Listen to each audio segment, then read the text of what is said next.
亲一个，亲一个，亲一个，亲一个。雨柔，大家都等着呢。讨厌，别闹了。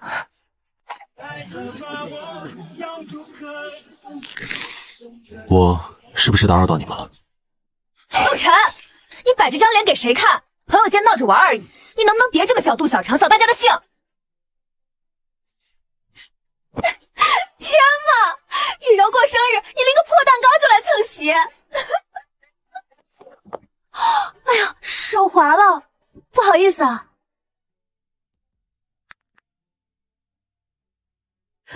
你干什么？砸个蛋糕你还想发脾气？我问你，今天我生日，你除了这破蛋糕，还带了什么拿得出手的礼物？哎呦，还真有礼物，藏着掖着的，我倒要看看你能拿出什么像样的礼物。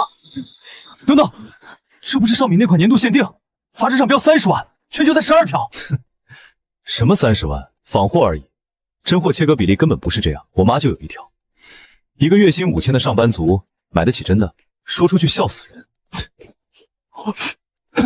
原来是假的，我就说嘛，拿假货撑场面，打肿脸充胖子。雨柔也太惨了，跟这种人谈恋爱，生日都收不到真东西，太丢脸了。陆晨，你故意的是不是？拿条假项链来我宴会上出洋相，你嫌我不够丢人是不是？拿着你的破蛋糕假项链，滚！我不想看见你。你确定它是假的？不是假的，难道是真的？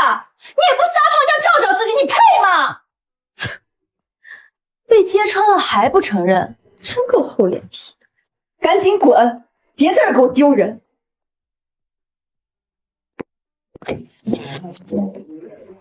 7年相守，原来就只一句你配吗？雨柔，你早该跟他分了。你看他今天的穷酸样，穿件洗得起头的破衬衫就来，差点把咱们的脸都丢尽了，哪比得上江少半分体面？你摸摸这真皮质感，再想想他那假项链，跟这种人谈恋爱，简直拉低你档次。分，早就想分了。跟他在一起7年，我受够了这种抠抠搜搜的日子，连个像样的包都买不起。哼，放心吧，雨柔，以后跟着我，你想要什么我都给你买。小时候你跟在我身后，说长大要嫁给我的时候，是真心的。现在你嫌我穷，嫌我丢你脸，也是真心的。人是会变的。7年，我问心无愧。等着吧，过不了3天，他就得低头来哄我。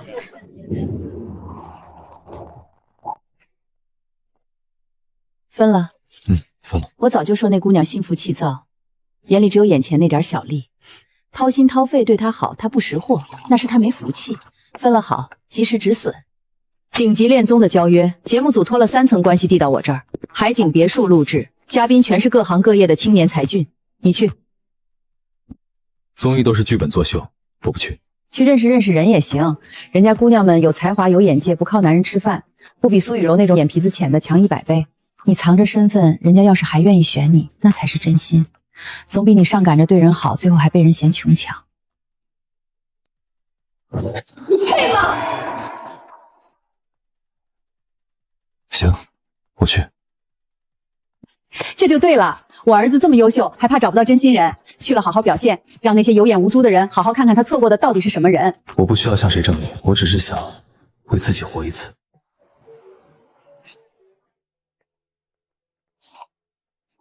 哎，你们听说没？陆晨跟苏雨柔分了，好像是苏雨柔傍上富二代把人甩了。不是吧？他俩不是从高中就绑在一起，7年感情啊，说分就分。嗨，苏雨林那人本来就虚荣，还有更劲爆的，陆晨要上恋综了，就心动讯号，这剪影我一眼就认出来了。你说，陆晨要去参加心动讯号？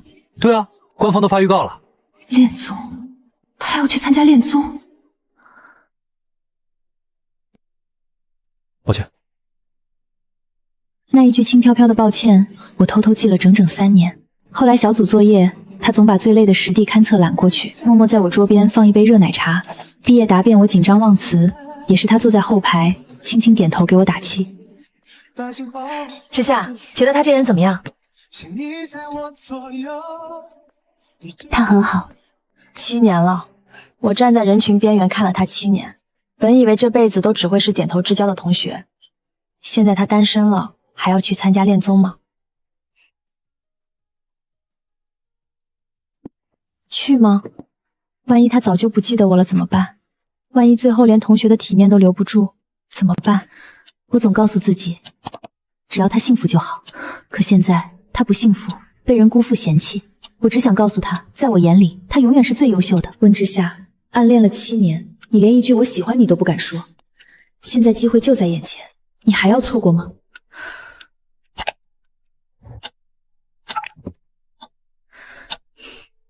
你好，报名心动讯号，我叫温之夏，建筑设计师。哪怕最后没有结果，也好过一辈子抱着遗憾。至少我为自己争取过。欢迎各位来到心动讯号录制现场，今天19位优秀女嘉宾悉数就位，掌声欢迎她们登场。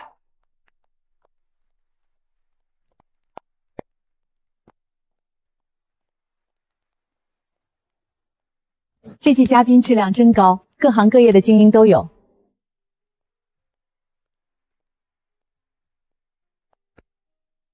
这位气质也太绝了吧，站在那儿就像幅画。建筑事务所创始人，年轻有为，妥妥的白月光配置。接下来有请我们的第一位男嘉宾陆晨。不错啊，挺帅的。7年了，我再次见到他了，还是记忆里沉稳干净的样子，只是眉眼间多了几分疏离的冷意，像是觉得眼熟，一时却想不起来。来，做个自我介绍吧。大家好，我叫陆晨，金融行业普通职员。普通职员，搞半天条件这么差，还长这么帅？长得帅有什么用？谈恋爱不得看家底，来恋综凑数的。浪费表情，还以为是什么青年才子。这条件也太普通了吧，在素人里都不算突出，估计第1轮就要被淘汰。是啊，现在恋综大家还是很看重现实条件的，光有长相没用，撑不过3期。自我介绍结束，进入初印象灭灯环节，请各位女嘉宾根据第一印象做出选择，灭灯或者留灯。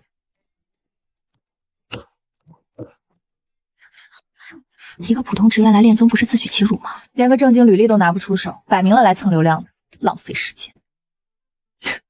我就说他上不了台面，去了顶级恋综又怎么样？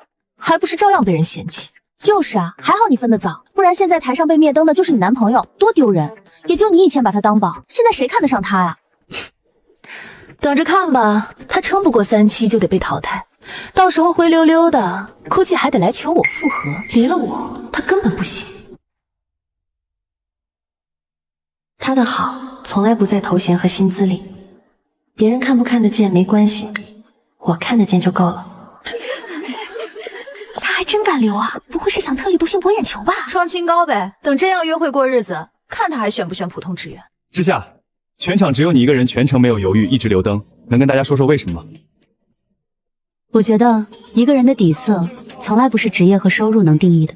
他站在那里，面对质疑不慌不躁，比光鲜的履历和亮眼的职业要难得多。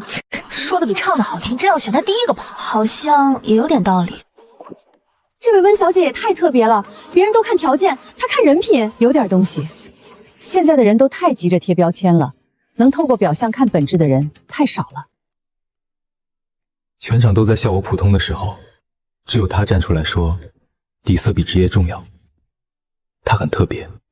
说的太好了，感谢各位的选择。接下来1周，我们将开启才艺主题周，各位男嘉宾轮番展示特长，让我们拭目以待。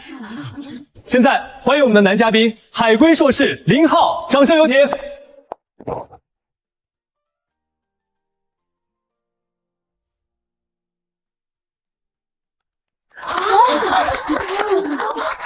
林浩不仅学历高，连钢琴都弹得这么有气质，这才是恋综嘉宾该有的水平嘛！这开场确实有杀伤力，学历加艺术滤镜，绝杀啊！随手谈谈，献丑了。说起来，陆晨兄弟是普通上班族吧？平时挤地铁那么累，应该没碰过钢琴吧？要不要上来摸摸琴键？随便按2下听个响也行，没人笑话。哎，林浩真会开玩笑，咱们才艺展示重在参与，陆晨要是没准备也没关系。得了吧，一节钢琴课好几百呢，他一个普通家庭拿死工资的，小时候哪供得起他摸琴键？连五线谱正反面都分不清吧？林浩也是，非要当众扒人家的底裤。我说林浩，你就别难为人家了，人家一天到晚忙着打卡，哪有闲钱碰这种烧钱的爱好？虽然有点损，但说的也是实话。换我肯定不上，上去了更尴尬。陆晨虽然的确在嘉宾里不占优势，但这种行为是霸凌。我一直以为才艺是用来展现热爱与沉淀的，拿着自己的家境和阅历优势去刁难别人，赢了也不算本事，更不算风度。这位小姐，我不过是跟陆晨兄弟开个玩笑，你用得着这么上纲上线吗？是不是玩笑？在场的人耳朵都没聋。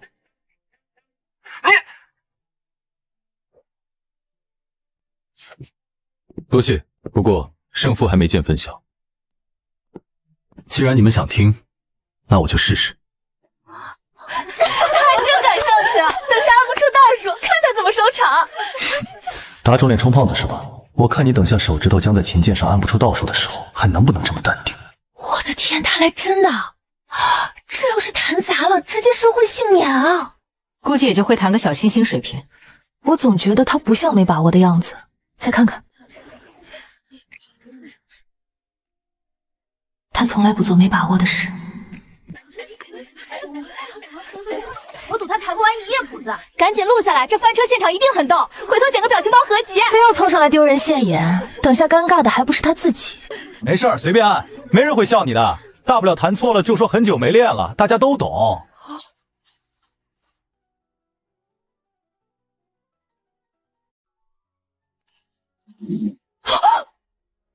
太牛了！这可是李斯特超级练习曲，我没听错吧？陆晨不仅会弹，还是大师级别。这穷小子怎么可能会弹琴？这不可能，绝对不可能！我操，这手速，这气势，这是王者降临啊！这是降维打击啊！刚才是谁说人家只会弹小四似的？我就说，他敢站上去，就绝对有底气。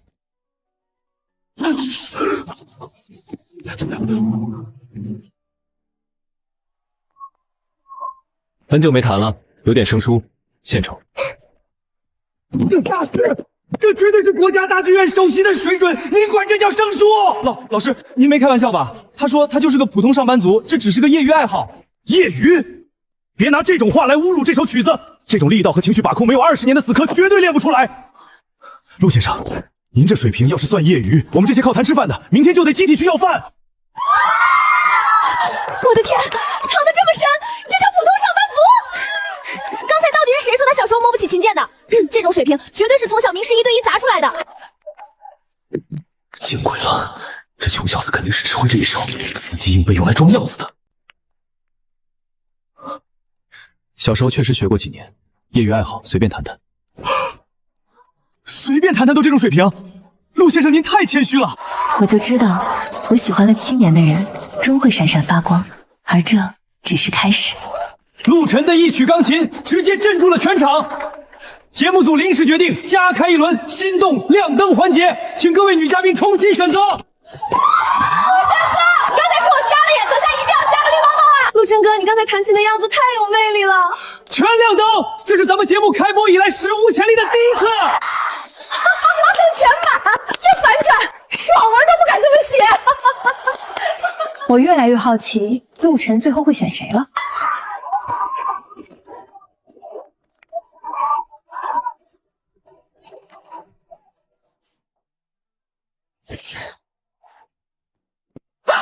雨柔，什么时候会弹这么高级的钢琴了？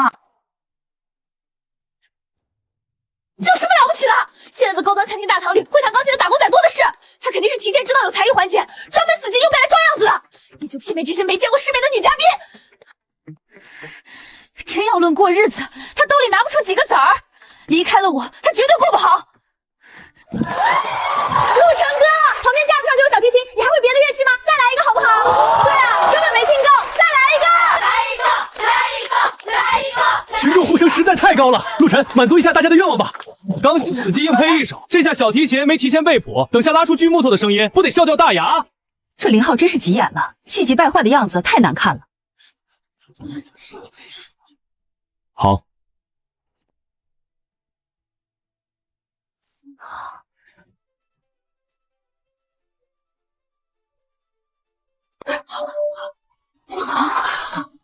我的天，连小提琴也这么厉害！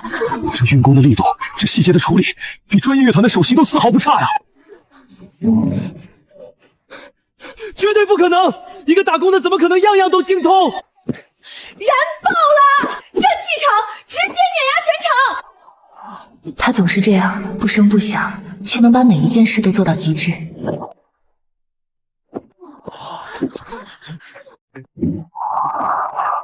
陆晨，你到底还有多少惊喜是我们不知道的？这也是业余爱好。小时候兴趣班学的都忘得差不多了。忘得差不多都能拉成这样，那没忘岂不是要上天？今日才一周正式收官，现在开启匿名心动短信环节，每位嘉宾可以给一位异性发送慕名短信。发什么好呢？我要问问陆晨哥明天想吃什么。我也要发。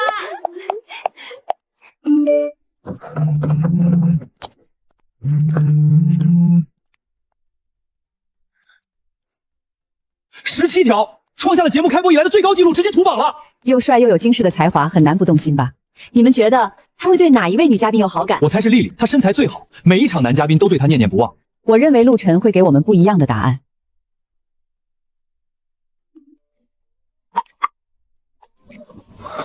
是他，温之夏。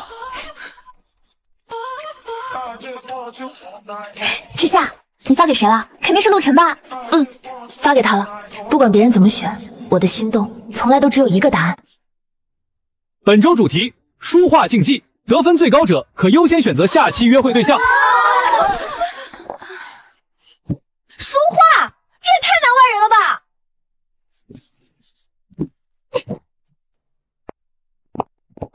欢迎飞行嘉宾，江氏集团少东家江哲宇，油画师从名家。给大家带了个小礼物，我自己画的，随便学了几年，也就拿过几个国际小奖。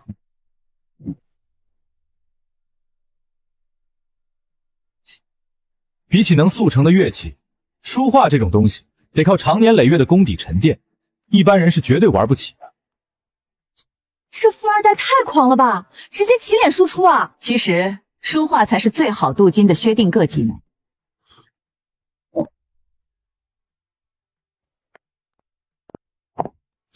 既然江少这么想看，那就随便写2个字。哼，装，接着装，我看你一个拿死工资的穷酸鬼，能写出什么狗爬字来？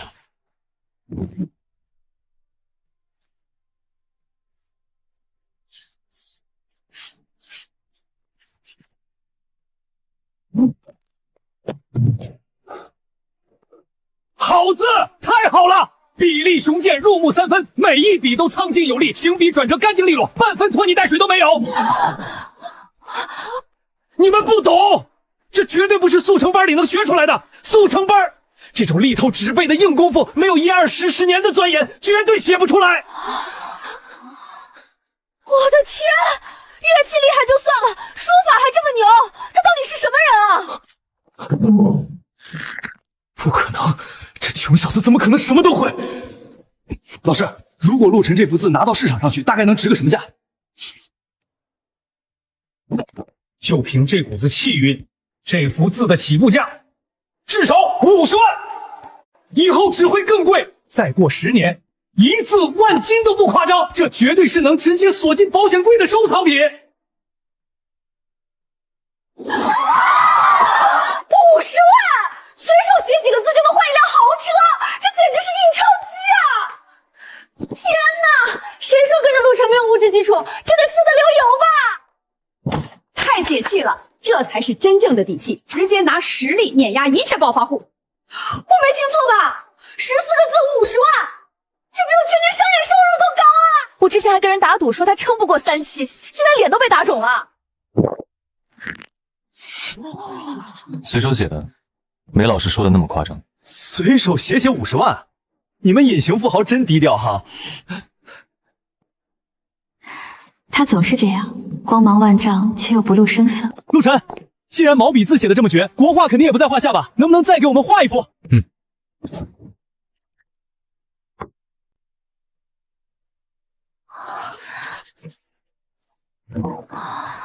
好，绝了！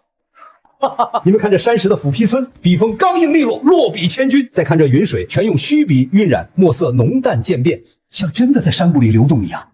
最难得的是这留白，山外有山，云外有天，余韵全在这空白里，墨分5色，浓淡干湿胶层次分明，远虚近实的空间感拉满。这功底，没个30、40年根本练不出来。太牛了！这哪里是普通职员，这简直是神仙下凡啊！全能大佬，普通职员的业余爱好就是降维打击。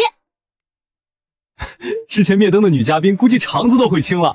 大学的时候就见过他画建筑草图，线条干净利落，没想到国画也这么厉害。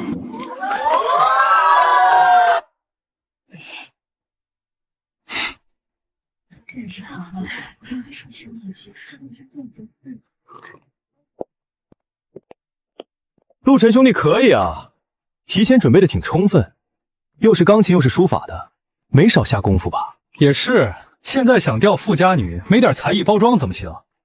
不过男人嘛，归根点底还得卡里余额和家底，要不然也就是个给人解闷的戏子。能把一件事做到极致，靠的是日复一日的自律和毅力，这本身就是一种极其稀缺的事。比起只会靠家里拿家世压人的人，靠自己本事发光的人更值得尊重。江先生，你说呢？你，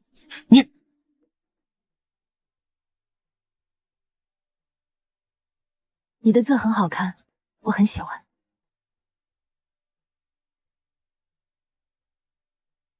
谢谢。我去，要知道江家可不是省油的灯，温之夏居然敢硬刚。温之夏看着柔柔弱弱的，说起话来真犀利。不愧是之前唯一为陆晨留灯的女嘉宾。家人们，我怎么有点磕到温之夏和陆晨了？人之常情，之前温之夏可全场唯一给陆晨留灯的人。冲着我的 CP， 这节目我追定了。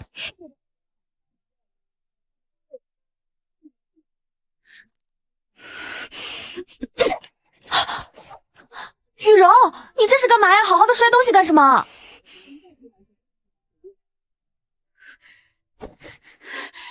这个温之夏算什么东西？他凭什么用那种眼神看陆晨？他不过就是看陆晨现在出了风头，上赶着去倒贴而已，装什么清高？陆晨明明是我的，他以前的眼睛里只有我，他给我做饭，接我下班，从来都不会多看别的女人一眼。不是，当初不是你自己嫌他穷，嫌他没出息，死活要分手的吗？现在人家受欢迎，你又发什么火？都怪你！要不是你天天在我耳边念叨江浙宇多有钱，天天说陆晨是个废物，给不了我未来，我会跟他分手吗？现在好了，他被那么多条件比我好的女人围着，你满意了？我成了最大的笑话。要不是你自己嫌贫爱富，别人说两句你就能听进去。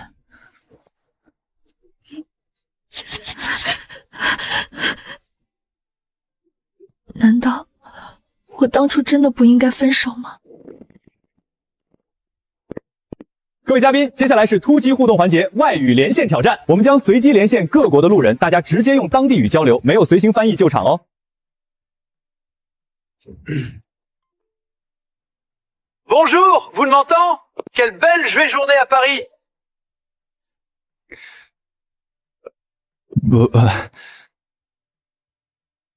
Bonjour, how are you?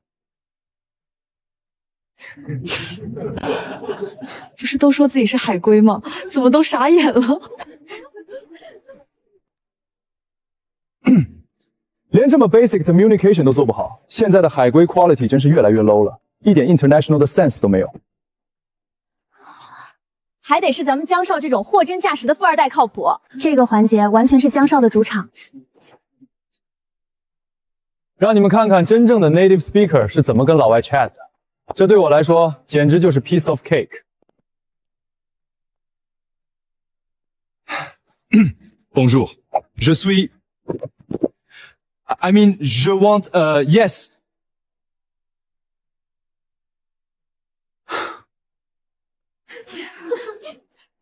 这也太尴尬了，我脚趾抠地了。看来小鱿鱼确实难倒了我们的嘉宾江少，先休息一下吧。还有谁愿意上来试试吗？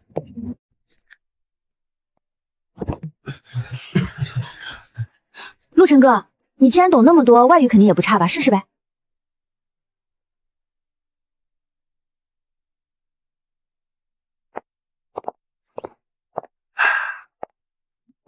Bonjour monsieur, désolé pour le malentendu de tout à l'heure. Vous êtes sur la rive gauche? Le pain de cette boulangerie au coin est excellente. Oh là là! Votre français c'est parfait! Oui, exactement! J'y vais tous les jours! Et tes cognats, je sers que te mens, et tu as 5 au ciel. Des brontidis, tu le fais soir. J'y vais tous les jours!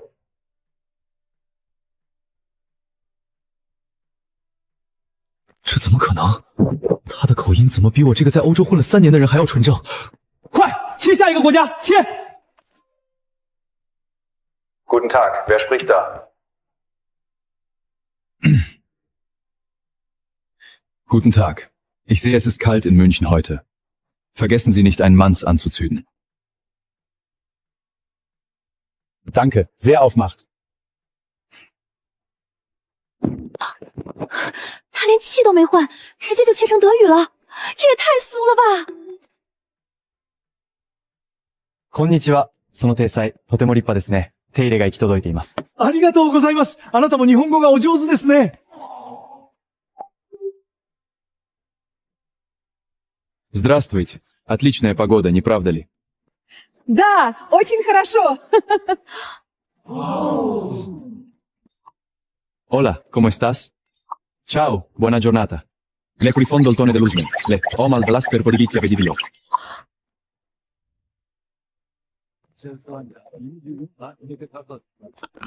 这发音，这咬字和连抓，这比我们专业翻译组的老师还要地道啊！我在这儿简直就是个多余的摆设。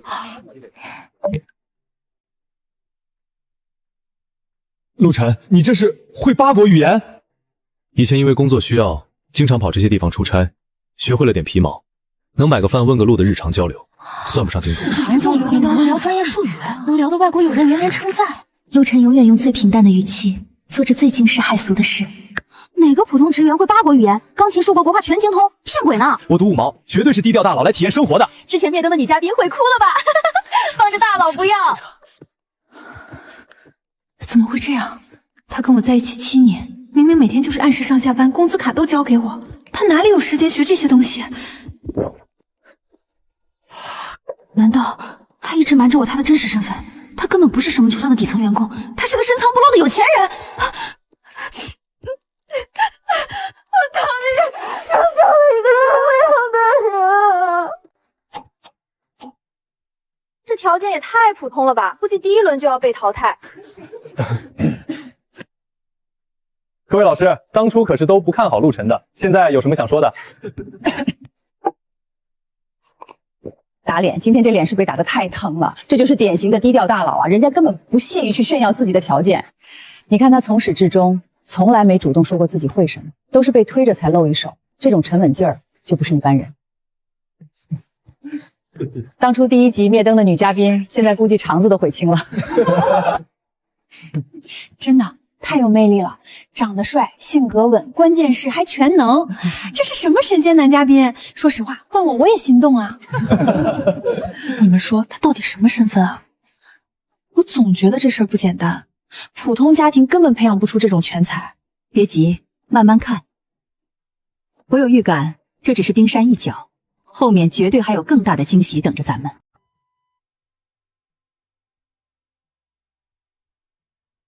哇，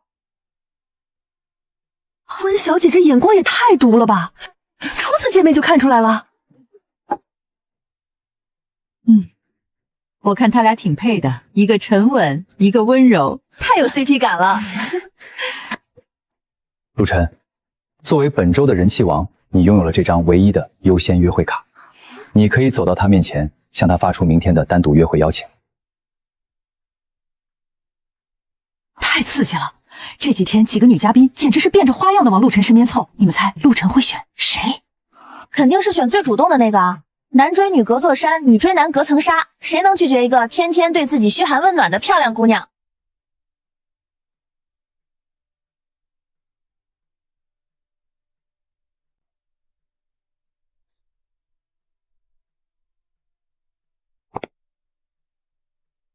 你会选谁？会是被那些热闹和主动吸引，还是……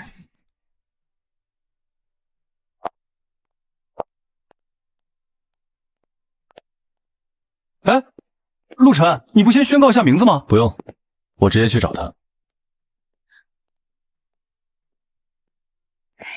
我也喜欢。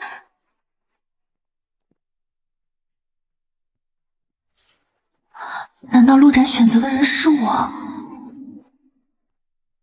我的天，他略过了最漂亮的2个，他连看都没看一眼，他到底要走向谁？难不成是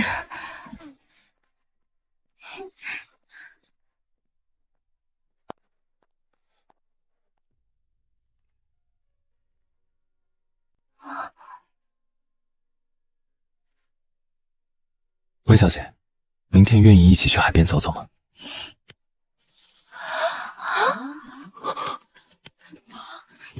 凭什么？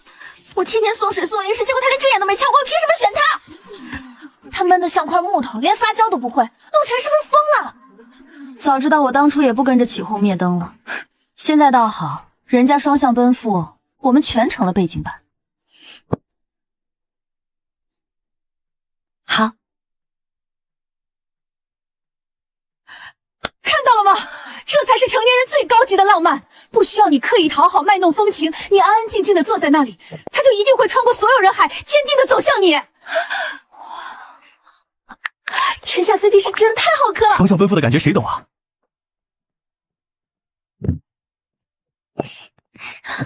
温小姐，我总觉得你很眼熟，我们是不是以前在哪里见过？陆晨，我们是同一个学系的，建筑系08级班课，我们经常一起上的。是你，我就说怎么这么面熟。当年毕业答辩的时候，你站在台上讲那个环保建筑的设计方案，我印象很深。没想到过了这么多年，你还记得。其实大学的时候，我就觉得你很厉害，只是那什么时候，你身边有人。原来他在节目上顶着所有人的不解，坚定不移地选择我。原来我们早就认识了。我说呢，当初灭灯环节就他一个人留灯，合着早就认识啊？这波是扮猪吃老虎，我们全被蒙在鼓里。天天装的清高不凑上去，原来是打着老朋友的旗号暗戳戳铺路呢，心机也太深。唉，人家近水楼台先得月，我们连边儿都挨不上。不就是早认识几年吗？约会而已，又不是定了。后面还有那么多环节，谁笑到最后还不一定呢。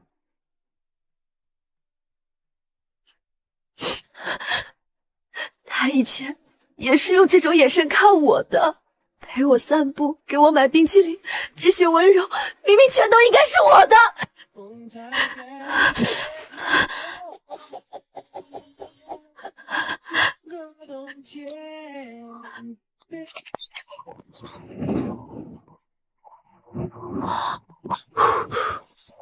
跑了3条街才买到你最爱吃的那家。放心，我用衣服挡着，一点风雪都没吹到。小雨，生日快乐！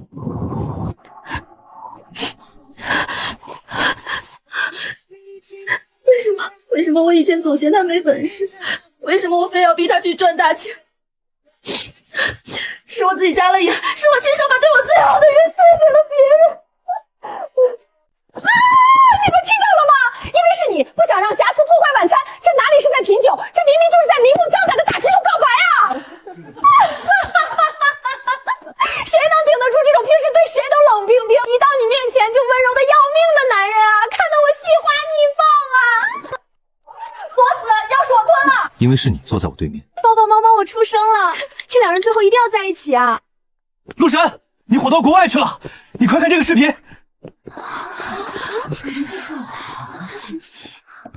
我看了这档节目，这位陆先生是真正的懂酒人，他完全正确。我们09年那批货在海运时确实出了点小瑕疵，我诚挚的邀请陆先生来法国做客，我的私人酒块将为您全部开放。能遇到这样的知音是我的荣幸。我的天，连外国庄主都认可，也太牛了吧！他到底还有什么不会的？见鬼了，他到底是谁？这位庄主酿酒确实有几分想法，以后有机会去法国，可以顺道去看看。顶级贵族把你当贵宾知音，你管这叫有空顺道去看看？无论遇到多大的场面，他永远都是这副稳如泰山的样子。第一阶段才艺周正式收官，男嘉宾人气榜陆晨断层第一，票数比第2、第3加起来还多。女低嘉宾人气榜温之夏稳居前3。陆晨作为绝对的人气王，现在有什么想跟大家说的吗？感谢大家。不过才艺只是个打发时间的爱好，来这里更重要的是遇到一个同频的人。同频的人，这还用分析吗？他甚至连掩饰都不想掩饰了，他的眼睛就差长在温之夏身上了。救命啊！这就是顶级大佬的偏爱吗？他眼里只有那个懂他的人。他以前就是用这种眼神看我的，这些片段本来全都是我的。各位嘉宾，接下来1个月的全员合宿阶段，请大家自由挑选房间吧。这套衣服可是我精挑细选的，今晚肯定能把他的目光死死锁在我身上。男人都喜欢贤惠懂事的，我表现的勤快点儿，肯定能刷一波大好感。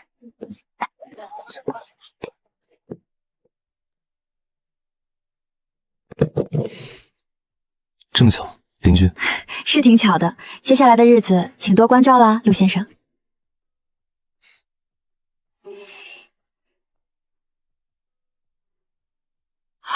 天哪，他们俩连商量都没商量就直接选了门对门，这不就是灵魂伴侣的默契吗？这哪里是巧合？双向奔赴，这明明是双向奔赴磁场在互相吸引啊！你们看他们俩对视那个拉丝感。大家注意看他们的微表情和身体倾斜角度，在这么多人中，他们已经下意识地为对方建立了一个专属的私密领域了。啊！邻居这2个字从他嘴里说出来，怎么这么俗啊？救命！这两人哪怕不说话，光是对视一眼，我都觉得是在谈恋爱。要是我吞了，请你们俩立刻就在这个走廊上原地结婚好吗？陆晨，我真的知道错了，我们7年的感情不能就这么散了。你理理我好不好？只要你回来，我什么都听你的。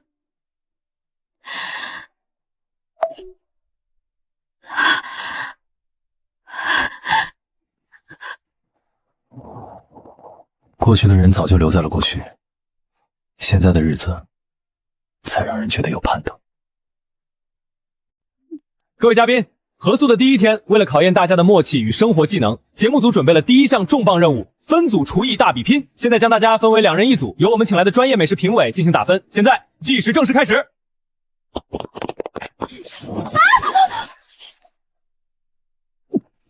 做饭这种事本来就该交给下人或者私厨去做。我长这么大，手指都没碰过油烟。男人要是天天围着灶台转，能有什么出息？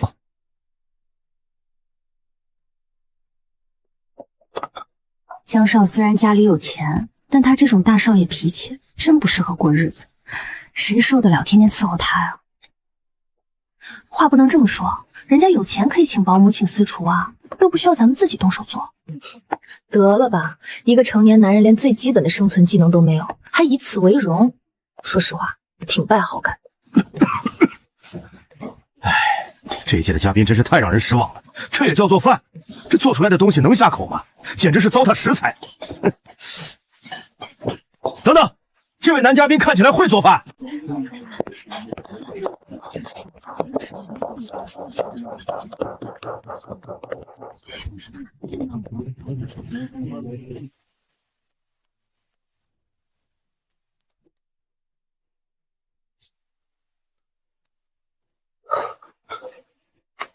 你们看温之夏递盘子的那个自然劲儿，天哪，这真的不是一对结婚10年的老夫老妻在厨房里准备周末晚餐吗？如果有个男人长着这么一张脸，还愿意这样系着围裙为我做饭，我当场就跟他去领证。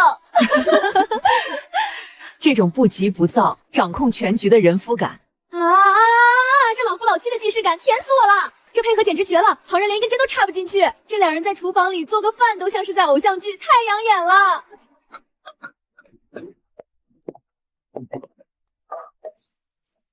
我的天，这颠锅也太帅了吧！这简直是米其林大厨啊！上得厅堂，下得厨房，极品男人啊！饭做得好有什么用？整天围着灶台转，就是个当厨子的命。隔着屏幕都能闻到江少身上那股发酵的酸菜味儿了。一个连葱和蒜都分不清的巨婴，居然好意思嘲笑一个全能大佬。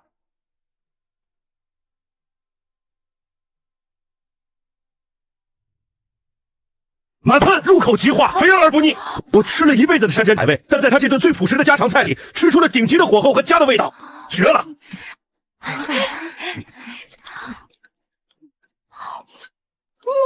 好吃了！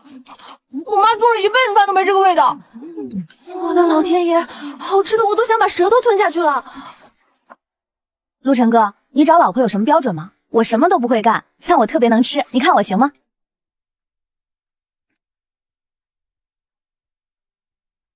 这也太好吃了。江先生，你刚才不是还说做饭是下人才干的活吗？怎么这下人做的排骨还合您这位大少爷的胃口吗？我，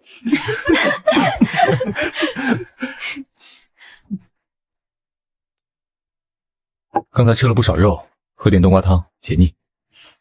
很好喝，谢谢你。哎呀，吃的太撑了，谁去洗碗啊？我刚做了美甲，可不能沾水。洗什么碗？让做饭的人顺手洗了呗，能者多劳嘛。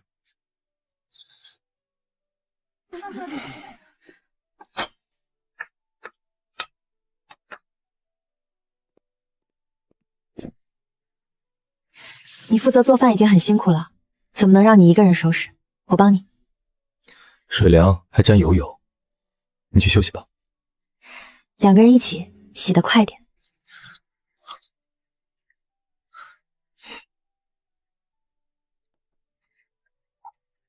这只碗边缘有道裂纹，我先单独放开，免得工作人员收纳时割伤手。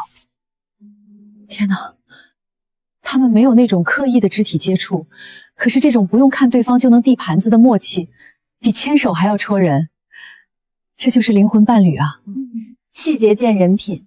客厅里的人在逃避生活，而他们俩是真的让人觉得很适合一起过日子。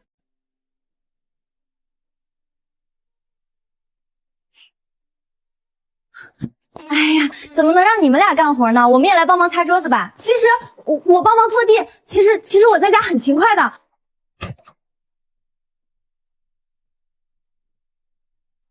不用了，已经收拾好了。各位嘉宾请注意，明早8点我们将开启合宿生活预算挑战，请各位做好准备。各位嘉宾，早上好！今天的互动挑战是家庭资产抗风险测试，每人10万虚拟启动金，需要在生活备用、稳健投资、高风险投资、自我成长、保险5个账户中分配，模拟3年周期，看看谁的财商最高。不是，咱们到底是来录恋综找对象的，还是来录最强大脑渡劫的？恋爱还没谈上，我的 CPU 先干烧了。理财就是要玩心跳，我花8万去买奢侈品包装自己，这叫投资人脉。剩下2万全仓买进这只最高风险的科技股，只要涨停，瞬间翻倍。他又在那装上了，上次也吹得震天响，结果脸被打得多肿啊！我才不信他这套高风险理论呢。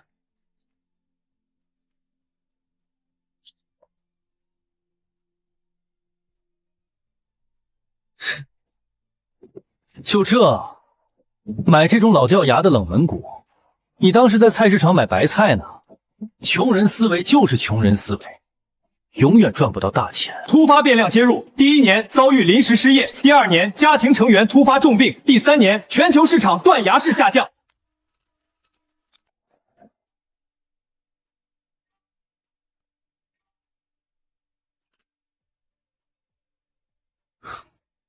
陆晨，你这选股逻辑到底是怎么做到的？没什么逻辑，随便买的，运气好。不，这绝不可能是运气。陆先生，你的方案非常稳，但也意味着你主动放弃了最大收益。为什么要做这种保守决策？因为这不是一场只需要我自己承担后果的游戏，这笔预算里还有别人的生活。说得好，你的决策逻辑无可挑剔。我也做过激进决策，付过代价，所以现在先考虑最坏结果。太可怕了！陆真还是人类吗？这是财神爷啊！陆真，你这也太有安全感了吧？你这脑子到底是怎么长的？救命啊！会才艺，会赚钱，会做饭，情绪还这么稳定。今天晚上谁也别拦我，我要搬着被子去陆真的房门口打地铺。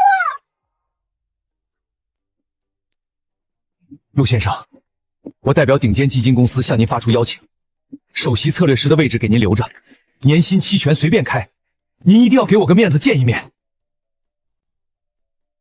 现在，请所有人交出电子产品，大巴车已经在门外等候。接下来的2天1夜，我们将进入无信号山区，开启露营生存战。好了，各位，电子产品都交齐了。为了让大家刚才超负荷运转的大脑降温，大巴已经在门外等候。接下来2天1夜，我们回归自然，开启户外露营特辑，出发！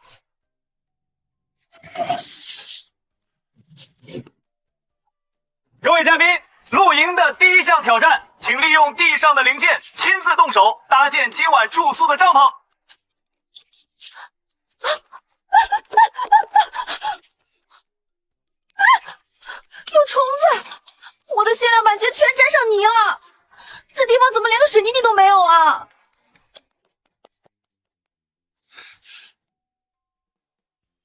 这什么破地方？花钱来这儿喂蚊子，连个落脚的地方都没有。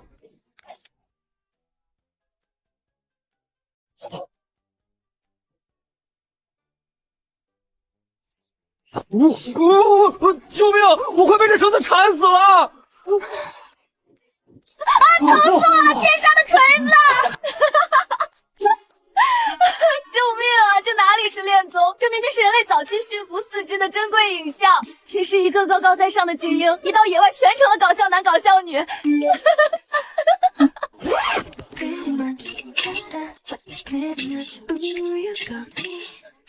Pretty much sunlight slipping through the window, landing softly on your face. You're laughing like a little secret. I can't look the other way. Coffee cooling on the table, but I'm warmer when you speak. Every word is kind simple. 陆晨哥，你帮帮我好不好？这指甲太硬了，我手都磨红了。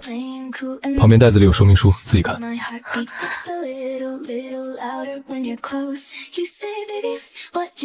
地钉要斜着打，放风绳对准风向，晚上山里风大才不会塌。来，我教你。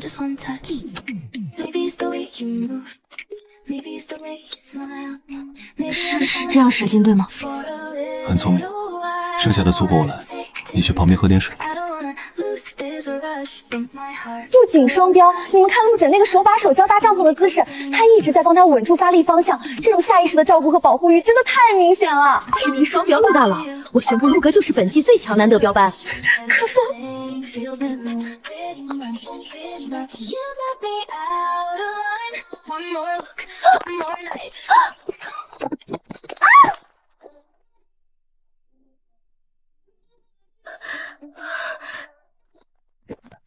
怎么样了？没事吧？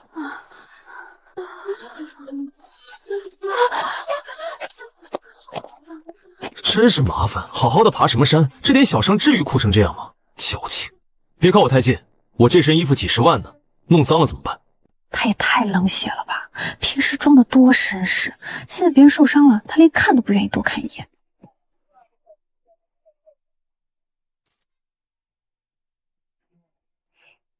就是这种男人，哪怕有金山银山也不能嫁，关键时候只顾自己，真出事了根本指望不上。到底怎么办啊？这里根本没信号，没法打电话叫医生。他腿颜色都变了，我们要不要赶紧把他抬下山？先别乱翻他，他现在疼得厉害，贸然折腾只会更乱，先让他保持不动。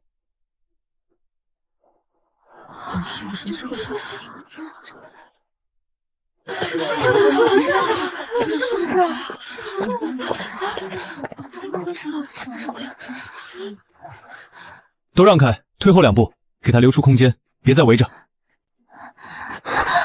先别抓，也别揉伤口，尽量别动，保持呼吸平稳，等医疗组过来。时下看一下现在的准确时间，记下伤口周围红肿和颜色变化的范围。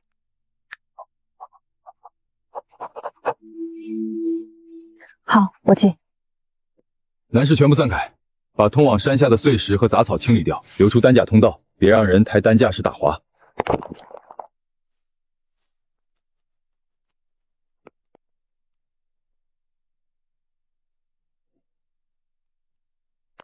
医疗组，后山 B 段有嘉宾疑似毒虫叮咬，局部红肿，颜色明显变暗，患者意识清醒，请带急救设备和担架尽快到场。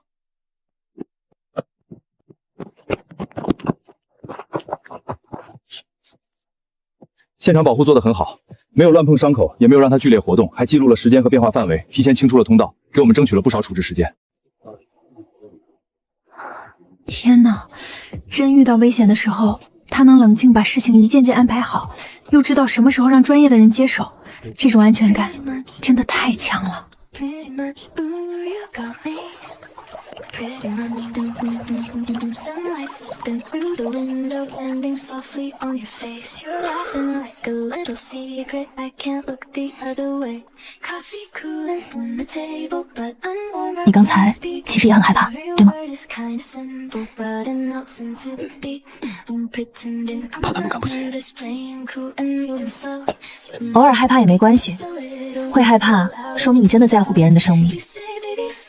而且会害怕的陆晨，并不影响你是一个极其可靠的人。in trouble from a smile and just one touch.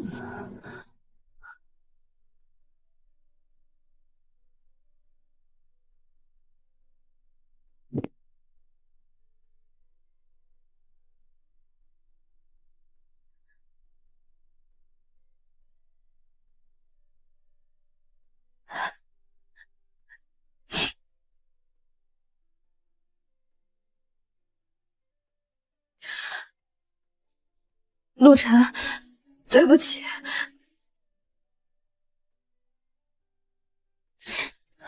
陆晨，我看到节目了。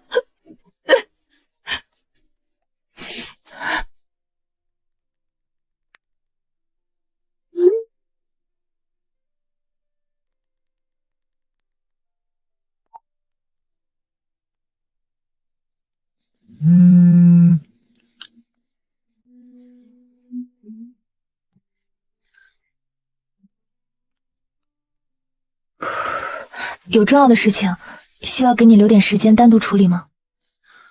是苏雨柔，她换了工作号码联系我。过去的事情已经彻底结束了，但我不想对你有任何隐瞒。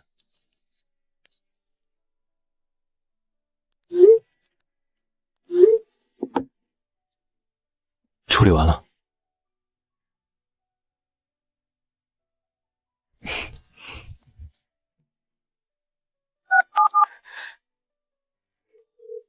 对不起，您拨打的电话正在通话中。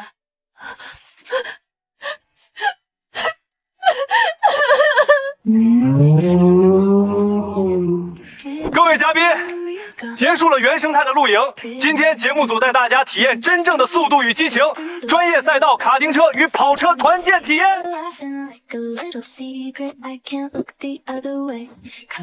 节目组怎么知道本少爱赛车？这种烧钱的小爱好，我是不想让别人知道的。但我猜，一定有女孩想看。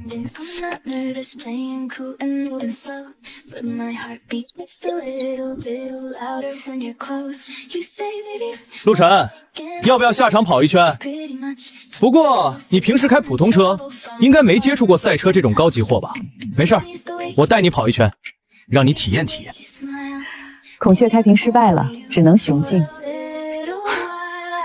又来了，不知道的还以为咱们节目组有什么剧本，他一次又一次被打脸，还没长记性吗？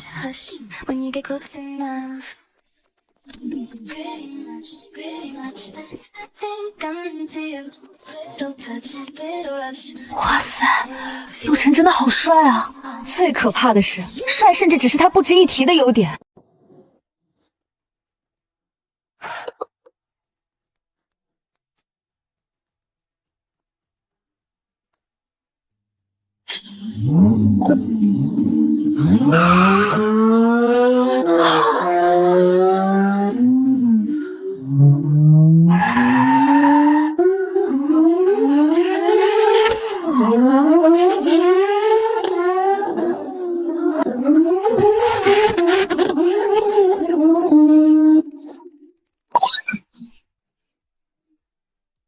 姐妹们，我现在算是彻底认清现实了。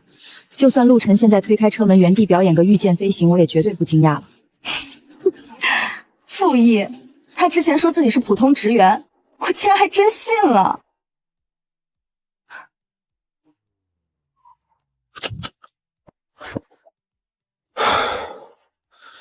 破了，3年了，终于有人破纪录了。先生您太厉害了，我们想聘请您当赛道的荣誉教练，薪资随便开。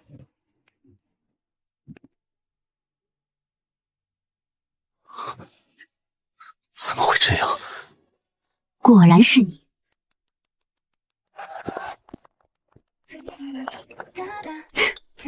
陆先生，你还有什么惊喜是我们不知道的呢？给你制造惊喜是我的荣幸。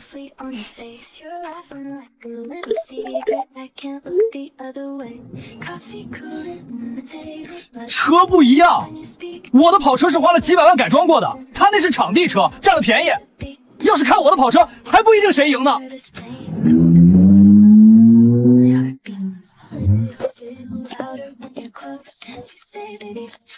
陆总，您的车保养好了，您交代的调教也做完了，您试试手感。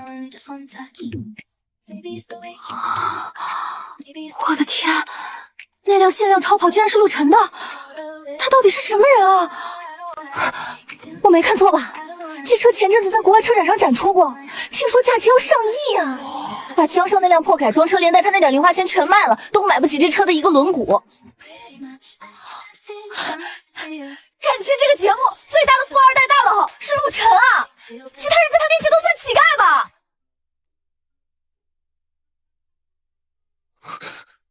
他的家境原来这么好，可富二代的圈子就这么大，我为什么从来没听过？除非他是……抱歉，先生，这车是陆总的私产，价值过亿，碰坏了您赔不起。谁稀罕碰？不就是辆破车吗？就这还赛车高手呢，连真大佬的底蕴都看不出来，天天把几百万挂在嘴边，真是丢人现眼。刚才谁说陆晨面接触过赛车的？人家不仅破了记录，连车都是天花板级别。某人那点家底，在陆晨面前连个笑话都不算。他天天搁这孔雀开屏。先开回去吧。江哲宇这就是典型的没有公主命，偏得了一身公主病，这下被资本的铁拳教做人了吧？山外有山，人外有人，做人就是不能太狂。这绝对是本世纪最强社死现场，丢人丢到姥姥家了。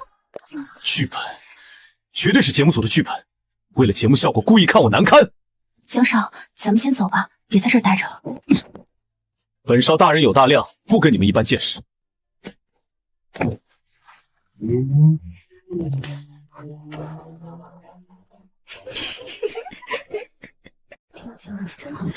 我的天，陆晨也太藏得住了吧！那车我只在杂志上见过，上亿的玩意儿啊！我们哪里是节目的男嘉宾，完全背景本的 NPC 啊！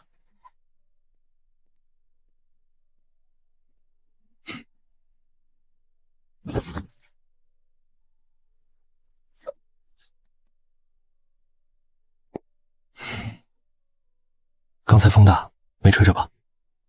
还好，就是没想到陆先生深藏不露，你的车把大家都吓到了。家里早年收的，一直放车库落灰，今天刚好开过来试试。大学时候还考了赛车证，那时候总跟朋友跑山，很久没碰了。原来你大学就会这个，我还以为你只泡图书馆呢。原来那时候社团传的有个赛车很厉害的学长，居然真的是他。我就说，大学时候俩人绝对有交集，这宿命感直接拉满。你看他们聊天的状态，已经完全没有最开始的拘谨了。马上就要到篝火夜谈了，我预感今晚绝对有大唐。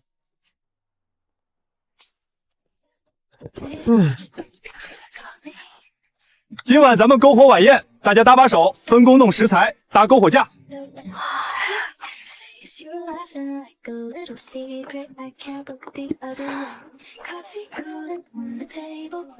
我来拎，你去拿那边的一次性餐具就行。谢谢，陆先生还真是无处不在的靠谱。光吃没意思，咱们玩个真心话吧。就聊长这么大，心里最遗憾的一件事是什么？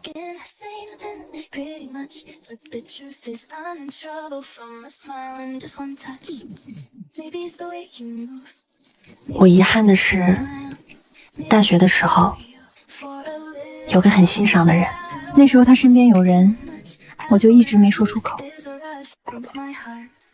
他是在说我吗？如果没有这档节目，我和他是不是就要这样错过了？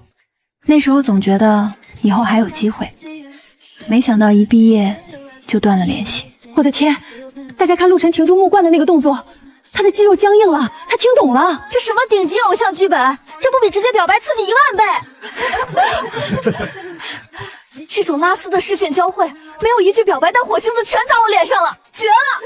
救命！原来你也在这里的宿命感直接拉满，连火星子都在替他们心动。这俩人立刻给我锁死！聊完过往的遗憾，也该落地当下的心意。合宿阶段走到今天，迎来最终匿名投票，写下一位最想正式交往的异性嘉宾，给这段时间的相处交一份真心的答案。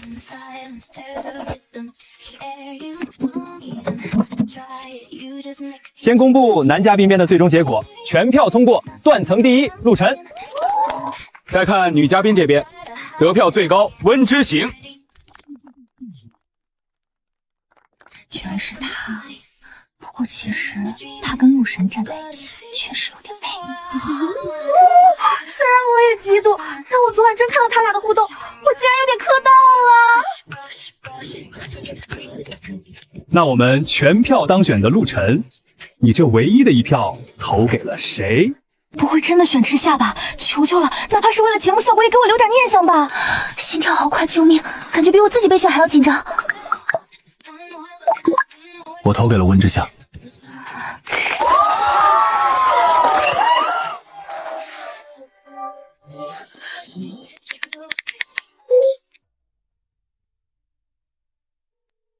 您拨打的电话正在通话中。凭什么？凭什么拉黑我？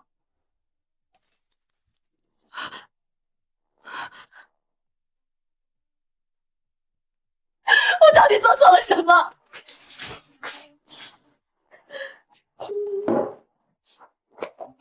你别在这儿喊啊，喊破喉咙他也听不见。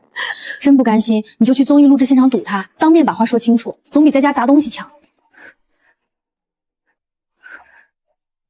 对，去现场堵他，我要当面问清楚。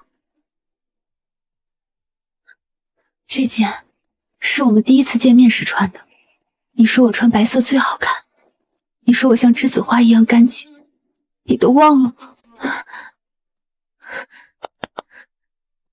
我要化最美的妆，我要艳压温之夏，陆晨看见我一定会回心转意的。陆晨不会忘记我的，7年的感情，他不可能说忘就忘，他一定会选我的。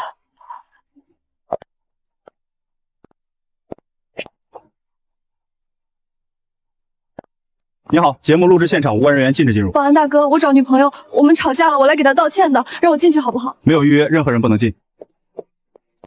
陆晨，你出来！陆晨，我知道错了，你出来见见我好不好？哎，大家快听，这女的喊谁？陆晨，她刚才是不是说自己是陆晨的女朋友？陆晨，就是现在网上特别火的那个会弹钢琴、会八卦圆的全能男嘉宾。我去，这恋综不会翻车吧？男嘉宾私下居然有对象，还闹上门了。家人们，快进直播间！惊天大瓜，恋综人气王陆晨疑似遭遇感情纠纷，神秘女子在录制别墅大门口堵门大哭，赶紧来围观！ 7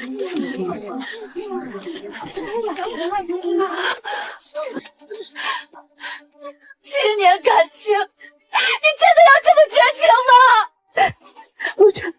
陆晨，我就想再见你一面。我知道我以前错了，我不该跟你闹脾气，不该说那些伤你的话。你看，这是你大3那年织给我的围巾，我戴了7年，一直舍不得扔。我们7年的感情怎么能说散就散啊？哎，看着也太可怜了吧！7年感情啊，男的火了就翻脸不认人，有钱就变心呗，这种事还少吗？姑娘也是傻，白白耗了7年青春。家人们，现场情况越来越复杂了，苏雨梅把救心物都摆出来了，看样子是铁了心要等陆晨出来。我没事，你们别碰我，我就等他出来，跟他说一句对不起。他要是还不肯原谅我，我就一直跪在这里。这怎么办啊？再闹下去，网上该乱传了。陆先生那边怎么说？快问问啊！陆晨最好面子，这么多人看着，我不信他能一直躲着不出来。只要他肯见我，我有的是办法让他心软。等我进了陆家的门，今天受的这点委屈，我要温之诗加倍还回来。陆晨出来说清楚，让一个姑娘这么跪着算怎么回事？太不负责任了！7年感情连个交代都没有吗？陆晨，大门口有位苏小姐，非说是你前女友，现在跪在外面哭，你看这……都跪到门口了，换谁不得心软啊？毕竟7年感情呢。是啊，青梅竹马的情分哪能说断就断？说不定人家就是闹闹别扭，咱们这些外人哪懂啊？陆晨，你来参加节目不就是想气你女朋友吗？现在她来了，快去吧。他会不会真的心软？如果他选择回头，那我这2个月的相处算什么呢？我出去一趟。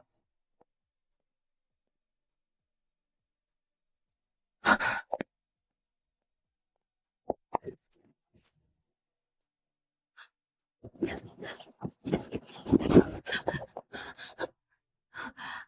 晨，我就知道你会见我的，我就知道你心里还有我。赢了，温之涵再怎么讨他喜欢，也抵不过我们7年的情分。只要我再软一点，他肯定会回到我身边。出来了，出来了！男主角终于出来了，看样子是心软了。也是，跪了这么久，是个人都得动容吧？不是吧，不是吧，他不会真要原谅苏雨柔吧？不好说，7年的感情羁绊，加上舆论压力，换做任何人都要掂量。就看陆晨心里到底是过去重要，还是现在重要了。别急，我总觉得没这么简单。陆晨要是这么容易回头，当初就不会走得那么干脆了。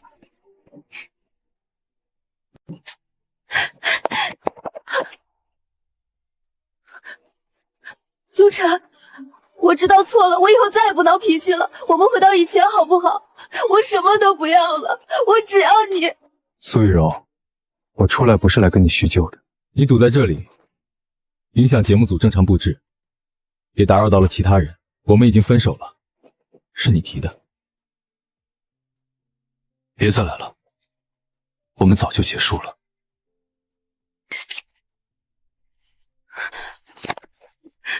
陆晨，你就这么狠整整7年的青春了？你当初隐瞒身份，假装是个穷光蛋来考验我，看着我为你吃苦受累。现在你上节目火了，有了那些光鲜亮丽的女嘉宾，你就彻底不要我了吗？什么意思啊？南家补故意装穷考验女朋友7年，玩腻了就把人踹了。天哪！如果真是这样，那这男的也太有心机了吧？这不是耽误人家女孩青春吗？辛苦你们，请他离开，注意分寸，别伤着他。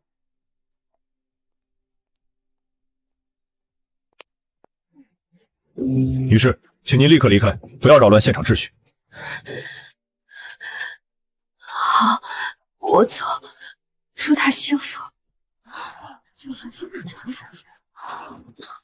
爆了，反转了，根本不是陆晨甩他，是他当年嫌贫爱富踹的人。生日宴上跟别的富二代搂搂抱抱，还把陆晨送的项链扔地上骂人家穷。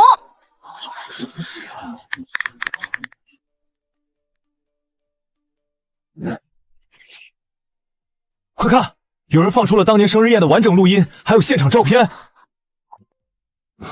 你能不能别烦我？这礼物看着不太合心意，拿出来挺尴尬的。江少送我的包2万多，你送的这破玩意儿也配当生日礼物？我们早就不是一路人了，分手吧，别再缠着我了。原来是这样。玉柔，早跟他分了多好，跟着我什么好东西没有？我的天，居然是真的！他还好意思找上门来卖惨，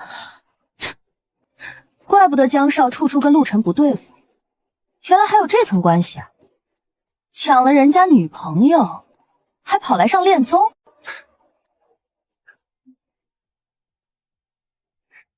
合着俩人当年一起给陆城难堪，现在倒好，一个装深情，一个装无辜，戏都挺足。假的，都是合成的，恶意剪辑抹黑我们。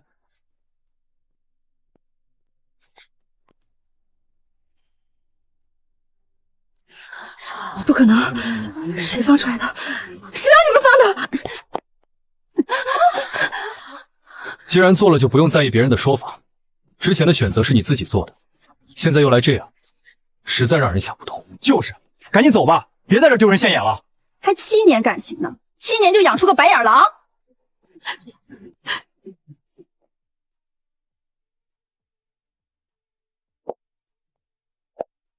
闹剧该收场了。清者自清，本来就不需要你解释什么。但不想让你听这些闲言碎语。就该把反转内容摆出来，装了半天弱势角色，原来才是剧情里的关键推动者。苏雨迷从头到尾在意的都不是陆晨这个人，是他现在的身份和地位。江哲宇跳得那么欢，现在自己的黑料被扒出来了，看他还怎么嘴硬。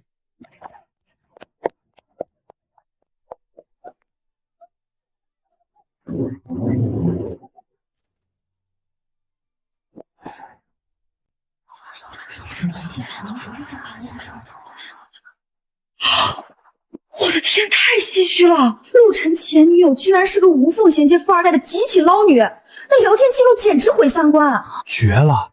咱们昨天看热搜，还以为陆哥是个抛弃糟糕的隐形渣男，没想到他是被倒打一耙的纯大冤种受害者。这心理素质，要我早当场发微博骂回去了。怪不得他连一句解释都不屑于说。陆晨也太惨了吧！被这种心机女人吸血造谣，他心里该有多苦啊！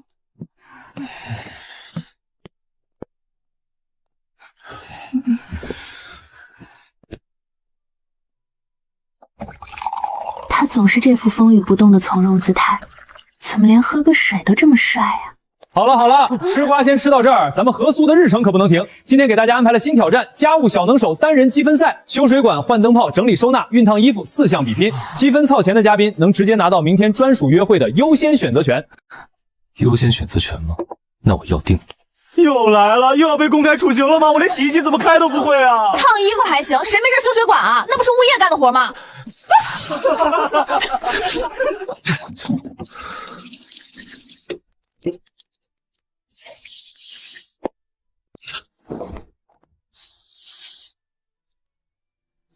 太专业了，简直是神仙下凡啊！这生料带缠绕的方向和圈数，这真丝衬衫熨烫的走线顺序，全都是最顶级的教科书做法，每一项都比我们从业10年的金牌阿姨做的还要完美10倍。我觉得我被节目组骗了，这哪里是恋综，这分明是陆晨全方位降维打击的个人秀啊！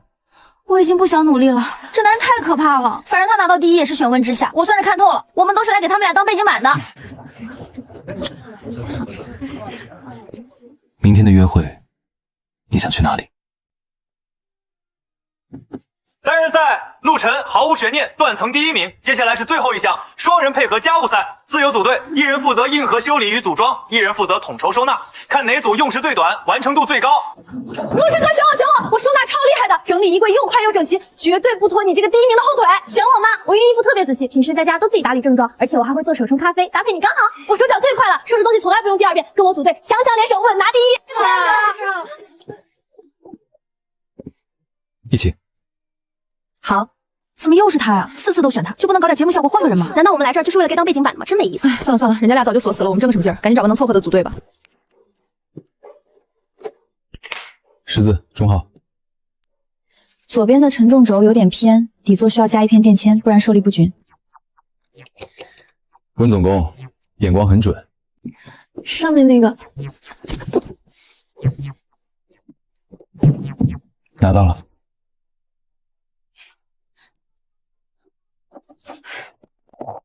这螺丝怎么拧不进去啊？你拿反了，那是平口螺丝，你拿个10字的拧什么啊？还有，你踩到我的脚了！我的天哪，陆晨和之夏，你们俩这默契程度也太可怕了吧！这是直接把恋综玩成极限太攻了吗？各位观众，这就叫灵魂契合，这种没有一句废话，一个动作就懂对方的配合，比干巴巴的说我爱1万你的性张力还要强1万倍！这一出屏幕的般配感，杀了我给大哥大嫂助兴！前排那个捞女前任看到了吗？后悔去吧你，你配不上我们陆神。陆晨，我看你明天怎么赢，到时候高压水爆管喷你一身，我看你这个全能大佬还能不能继续装逼。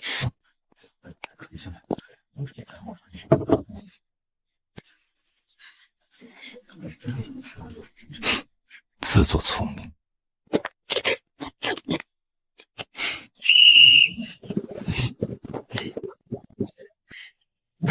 怎么回事？快水！我的衣服，我的发型！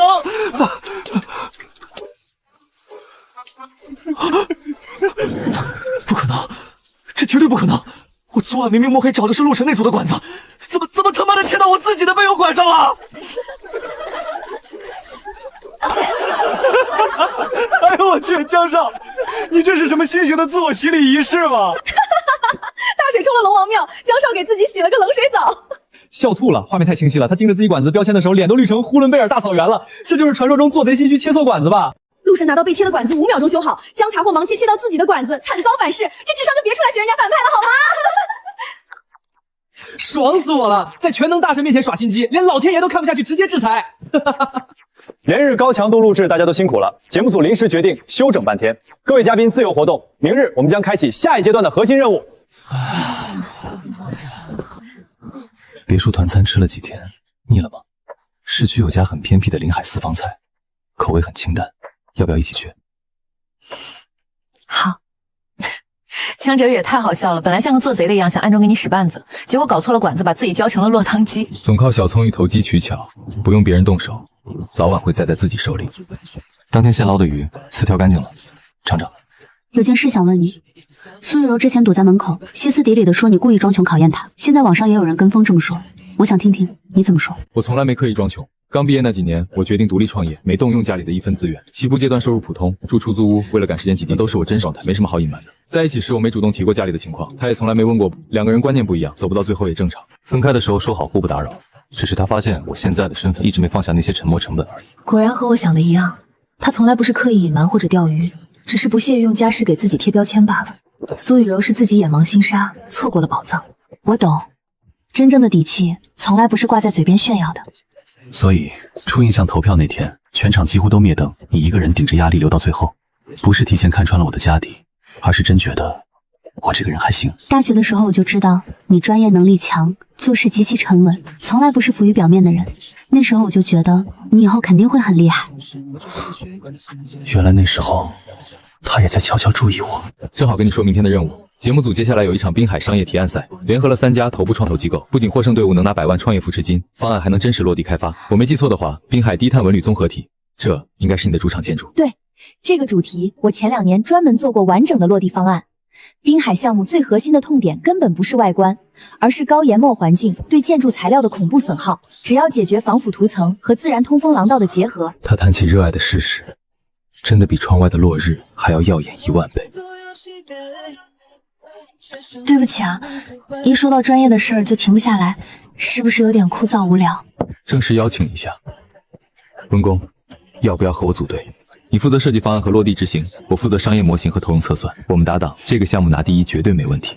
好啊，能和陆先生搭档，求之不得。误会解开了，队也组上了，这感情火速升温，进度条直接拉满啊！陆神看他的眼神简直要拉丝了。比起苏雨柔那种只看表面物质的人，陆晨和之夏才是真正的同频共振，势均力敌的爱情最好磕。我已经开始疯狂期待明天的提案赛了。温公一出手，绝对全场惊艳，肯定能狠狠打爆江哲宇那个蠢货的脸。救命！认真搞事业的女生也太有魅力了吧！温公贴贴，陆神给他挑鱼刺的动作也太熟练了，这是在脑子里预演了多少遍啊？解开误会，专业发光，提前组队，感情事业双丰收，双强 CPU 锁死，要是我吞了。前排提示：江哲宇明天的脸又要被按在地上摩擦了，大家备好瓜子儿。各位嘉宾，本次节目特别企划正式开启，我们将邀请3位极其顶尖的创投圈评委坐镇，获胜组将直接获得100万创业扶持金，并且方案将有机会直接落地。现在，请大家2自由组队，准备你们的终极提案。陆晨，跟我们一组吧。我为了这个比赛，昨晚熬夜做过超详细的市场调研。我大学可是学过财务的，能帮你做极其精密的预算模型。咱们绝对是黄金搭档。各位抱歉，这是我的搭档温公，多多指教。能者同行，事半功倍。江少，咱们俩组队吧。你有人脉和资源，我有点子和创意，咱们强强联手，肯定能赢那2个装清高的人。行，就跟你一组，反正有我在，输不了。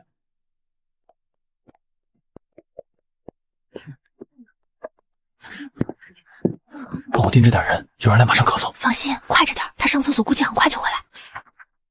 江少，都拍下来了，这可是温之涵的核心方案啊！咱们一字不离的直接用，会不会太明显了？什么他的方案这种东西，谁先站在台上讲出来，那就是谁的。一会儿咱们抢第一个上场，把这套核心概念抛出去，让评委先入为主。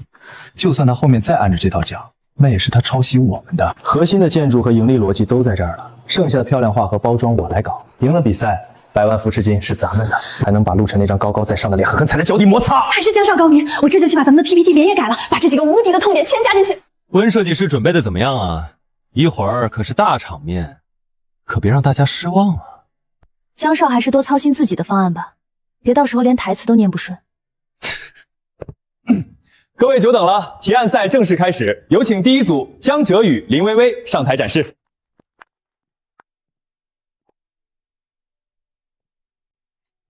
各位评委，我们的核心概念是低碳滨海建筑，我们利用海风通风系统来极大降低能耗，同时外立面大胆的采用防腐竹材，极具生态美感。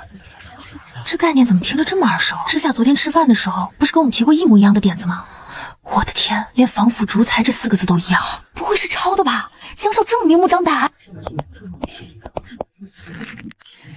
要不要我直接寄条，把他从台上踢下去？不用，他只抄了个空壳，根本没拿到核，等他自己出丑吧。以上就是我们的全部独家方案，欢迎各位评委老师提问。江先生，外立面用竹材的想法很大胆，但请问在滨海风压等级达到3级的极端情况下，你们这套外立面结构的具体承重参数是多少？这方面的参数是团队算的，我主要负责统筹。我也不太清楚细节啊，江少大概就是符合国家标准吧。绝了！合着在台上慷慨激昂讲方案的人，连自己的核心数据都没摸透啊！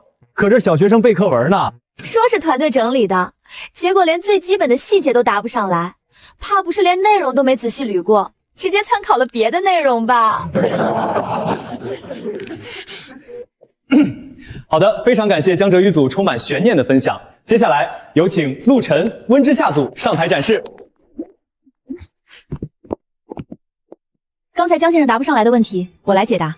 在滨海3级风压的极端情况下，我们的外立面龙骨采用的是6061T6航空级铝合金，事后精确到3.5海米，节点荷载每平方达到1.2千尼。这个数据不仅完全满足抗风要求，甚至可以抵御超强台风，安全冗余度极高。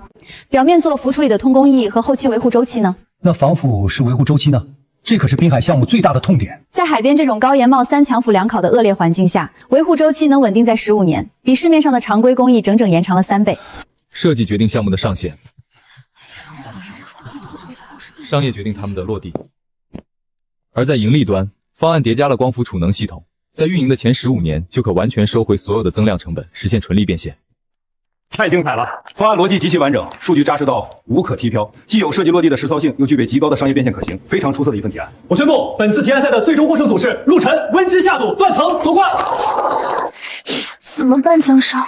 我们彻底输了。他刚才说的那些参数，全都是连着核心数据算好的。闭嘴！温之夏、陆晨，你们给我等着，这件事没完！辛苦了，温工今天在台上讲得很漂亮，大放异彩。陆总刚才的商业模式分析也是一针见血，气场很强哦。对，就是要彻底搞臭温之夏的名声，最好让他被网报道在这个节目里，在这个圈子里都混不下去。江少，您就放1万个心吧，我干这种脏活可是行手来手。咱们先造他知3当3插足别人感情的谣，再混进去几段用 AI 技术换脸的高模视频。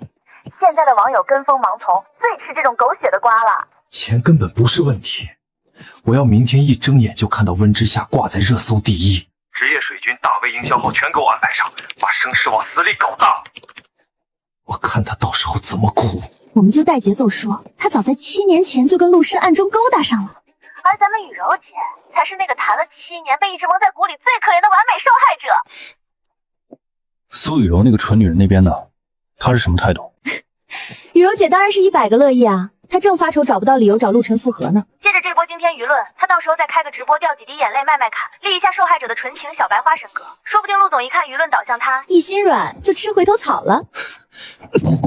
心软？陆晨那种冷血剧情的硬茬子根本不吃卖惨这套。不过无所谓，只要温之夏的名声彻底烂大街，变成人人喊打的过街老米，我看他陆晨为了保全自己的面子，还会不会要这只破鞋？江少，东西都已经准备好了，今晚按之前说好的时间处理。发出去的时候别把之前说好的重点漏了。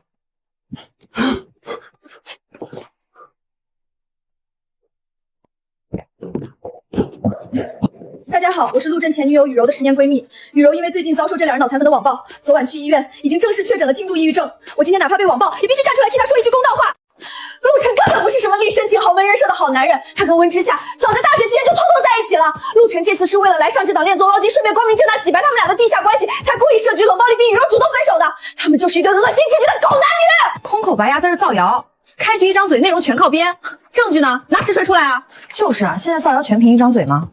我看温之莎在节目里那种清冷搞事业的性格，绝不是那种知三当三。这剧情有点离谱了吧？蹲一个实锤，没实证坚决不站队。你们不是一直要相关内容吗？行，那就都看清楚。我本来不想把事情做这么绝，但相关的讨论一直有不同说法，说我内容不实有误导。行，既然大家各执一词，今天我把当年知情的大学同学全都请来了，大家当面对质，把事情说清楚。大家好，我跟陆晨同系同班4年，他大学就成天神神秘秘的，端着个臭架子。我们那时候就觉得他装逼，没想到真是装穷骗苏雨薇的感情。这种人简直是我们男生的耻辱。还有那个温之夏，平时和陆晨走得比较近，总喊他学长。不少同学私下对他俩的相处方式有不同看法，只是没当面提过。我是苏雨柔的大学室友，雨柔当年跟陆晨在一起，有过一些观念不合的相处经历。过个生日，别的男生都送包送口红，陆琛就送个手工木雕项链。雨柔提了2句，两人就因为礼物喜好的不同闹了好几天别扭。温之夏总找借口拿建筑设计题去找陆晨，大半夜2、3点还发微信消息，这种行为真的很不妥啊！雨柔那时候因为这事儿在寝室里哭了好多次，我们全寝室都看着心疼死了。我当年是学生会干事，跟陆晨打过几次交道。他那时候成绩好，年年拿国奖，给人的感觉比较疏离，不太和大家凑堆儿。现在看来，他在节目里的表现和大家之前了解的样子差别挺大的，感觉和观众的预期不太一样。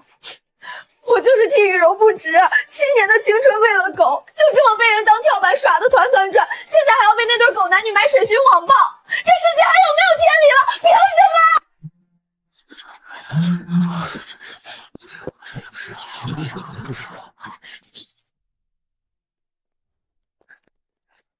公关部干什么吃的？立刻给我下场控评！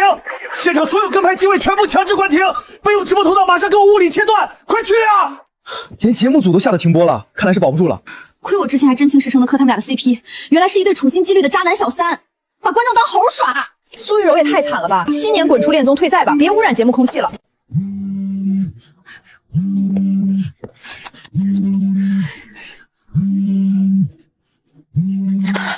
你疯了吗？现在全网都在疯狂骂他们，你现在站出去是想跟着一起被网暴的退圈吗？别多管闲事，免得惹一身揍。可他们根本不是那种人，陆晨和之夏的性格怎么可能干出这种事？没想到咱们身在菜多的陆总，平时装的人模狗样，深情款浅，连咱们这位看着清清白白、高学历的温大设计师，居然也干得出插足别人7年感情的下作事儿。不过也是，毕竟有陆晨这么大的靠山，以后还用得着自己辛苦吗？跟这些利益比起来，外面那点争议和名声，他还会在乎吗？爆料视频的时间线完全对不上，而且那个画面边缘的像素噪点绝对是 AI 合成的痕迹，连麦的人更是藏头露尾的，全是假身份。对方这波是有备而来的黑贞观，越是这种乱局，我越不能自乱阵脚。嘴巴给我放干净点，造谣生事的人是谁？这背后又是谁在花钱推波助澜？你我心里都一清二楚。现在跳得越欢，后面我让你跪在地上打脸的时候就越疼。这是我留学期间随手拍的日常 vlog 素材，没发过任何公共平台。云库底层的原始记录，神仙也改不了时间。我就说不可能嘛，之夏怎么可能是那种人？这脸打的也太像。另外，视频背景里的海外地标建筑进度、档期的英文报纸，甚至路边一闪而过的截止日海报，都能形成闭环佐证时间。至于他们放的所谓实锤亲密视频，麻烦大家睁大眼睛，仔细栋楼是去年年底里才刚竣开业的，3年前那块地还是个垃圾处理厂，根本不存在。我操！你们快看苏雨蜜闺蜜发的那个视频，放大看，路人居然有3条腿，手指也是粘连的。破案了，家人们！我刚跑了算法，全都是 AI 造假合成的换脸视频，劣质的令人发指。服了，这时间线全对上了啊！温之夏那年多根本就不在国内，除非他会影分身，怎么插足啊？李晓呢？滚出来兑现！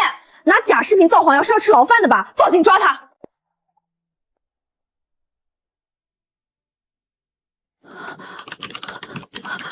怎么会这样？怎么可能？她一个女的怎么会有这种留存所有证据和数据档案的变态习惯？所有的造谣视频、截图和发布账号，这几天背后推波助澜的水军黑管官流水账单，我已经全部提取了后台底层数据，并已移交公证处进行证据保全。我和陆晨只是大学普通同窗，上学期间只是点头之交的校友交集，大家各自单身清清白白之后，才在节目里重新认识。我们的感情光明正大，没有什么不能见人的。各位，好戏看完了。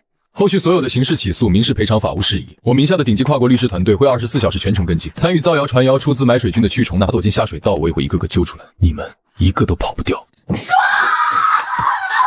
这他妈才叫应和自证，什么都不用说，只打领和，直和不说，直接拿法律级别的证据把造谣小人的脸当场打空，太爽了！温之夏看着温柔娴静，其实骨子里比谁都刚硬通透，这就是高智商独立女性的魅力。家人们，网上已经彻底反转了，之前骂的最凶的黑子，现在全都在刚才叫他什么？他叫他之夏，这谁顶得住啊？那个李晓和他背后的人这次彻底完蛋了，平白无故泼人脏水，他牙关钱啊！造谣者彻底失控翻车，陆氏集团的法务部绝对能告到他们倾家荡产。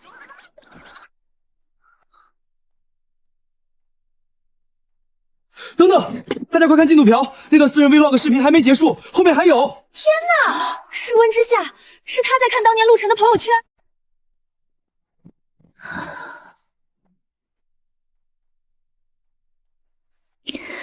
今天是他们恋爱5周年，他看起来很幸福。那就好，祝他前程似锦，永远开心。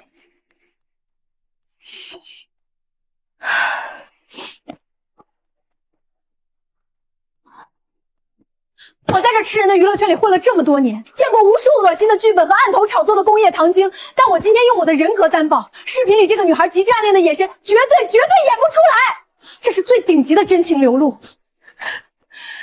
太好哭了，这哪里是什么网上说的感情介入者，这明明是一个极其骄傲清冷的女孩，在异国他乡对一个人默默守望、清醒克制、绝不打扰的极致纯爱啊！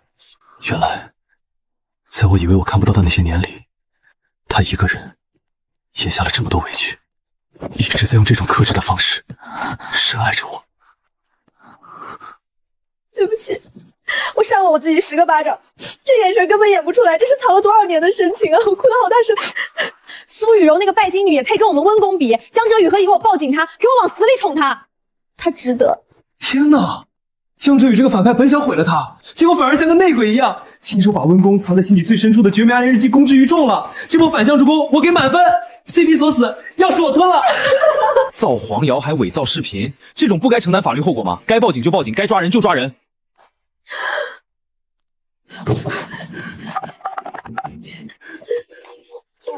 您拨打的用户暂时接通，无法接通。你敢奸我杀驴！主意明明是你出的，黑料也是你给的，现在出事了，你就把我当弃子扔出去顶罪是吧？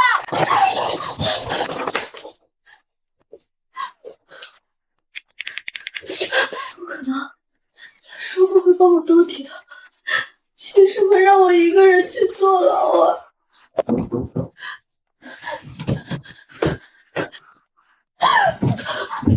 李晓，有些与你近期发布内容有关的情况，需要向你进一步了解，麻烦你配合一下，跟我们过去把相关情况说明清楚。舆论彻底大反转了，立刻恢复直播信号，各部门马上就位。真相已经摆在这里，希望所有的流言蜚语到此为止。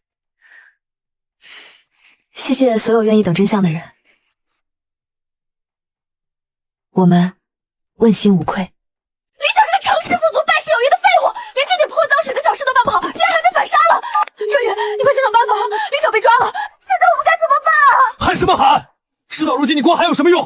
李晓那个蠢货已经进去了，在警察面前他嘴严不严还不一定。一旦你把他供出来，我们连自身都难保。那怎么办？网上现在全在扒我的底细，全是在骂我的，我的100万账号都快被私信冲烂了。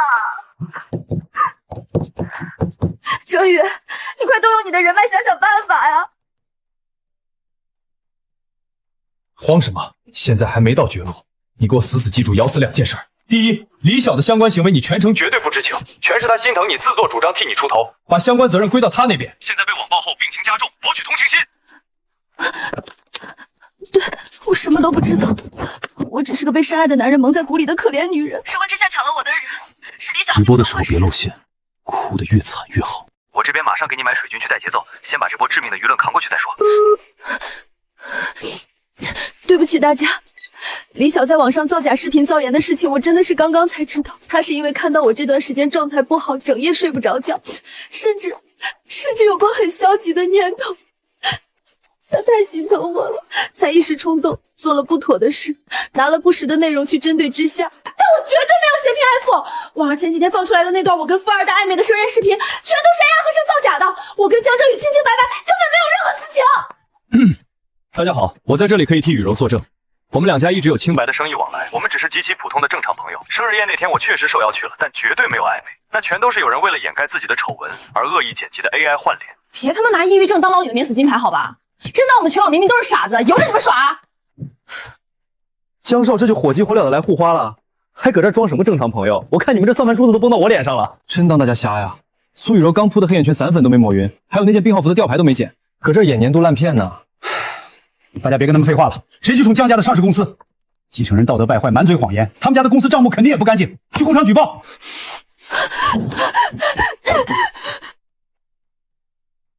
让你去参加一个破综艺镀金，你居然能把整个江家的公司都给我整进去了！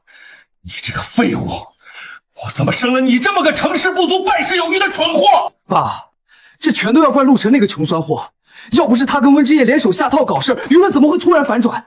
咱们公司的声誉怎么会被这帮穷网人牵连？爸，您可一定要替我出口恶气啊！哼。不过就是个为了钱上节目蹭热度的小白脸罢了，我倒要亲自去现场看看他到底有多大的通天本事，敢动我江家的人，我捏死他比捏死一只蚂蚁还容易。董事长，大事不好了，查清楚了，那个恋综里的陆晨，他根本不是什么穷光蛋小白脸。大师。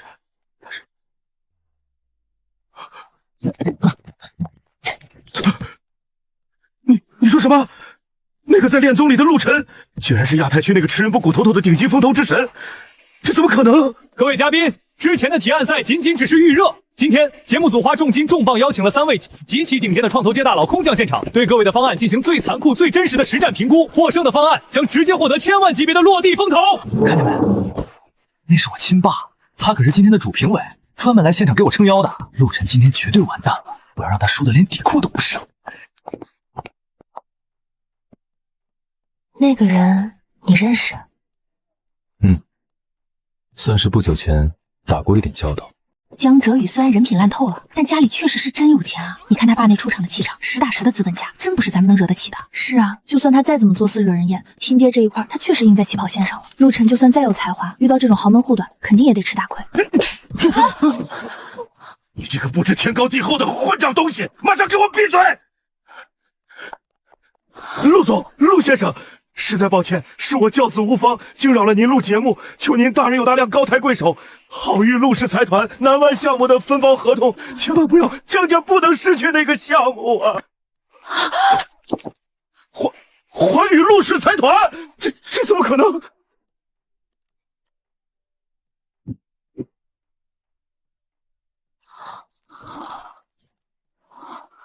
好与陆氏。就是那个全国 GDP 都有他们家一份的超级巨无霸陆氏！我的老天爷，我刚才居然在点评千亿财团的掌舵人！我刚才说话没得罪他吧？我没乱点鸳鸯宝宝。这根本不是什么素人恋综，这分明是太子爷的微服私访记啊！就是那个垄断了全国2/3商业地产生鲜连锁超市，连我们现在做的高铁调度系统都是他们家控股的顶级巨无霸财团啊！我疯了！我穿的衣服、住的房子、坐的地铁全是他家的产业，他居然在恋综的出彩里说自己只是个普通职员，管着几10万人的普通职员吗？江哲宇这个蠢货居然敢去惹这种活阎王，陆神杀疯了！江家这是直接踢到钛合金钢板上了吧？回去把南湾那个项目的合同退了吧，以后的合作也别提了。把人带走，别在这儿影响大家录节目。全完了！我之前处处作死针对疯狂嘲讽的人，居然是直接捏着我们江家命脉和生死的活阎王！陆总，陆哥，我错了，之前这全都是我不对，是我有眼无珠得罪了您，求您大人有大量，就把我当个没用的屁放了吧。陆总，求您大发慈悲啊！南湾项目的分包是我们江氏押了全部身家，甚至加了高杠杆投进去的。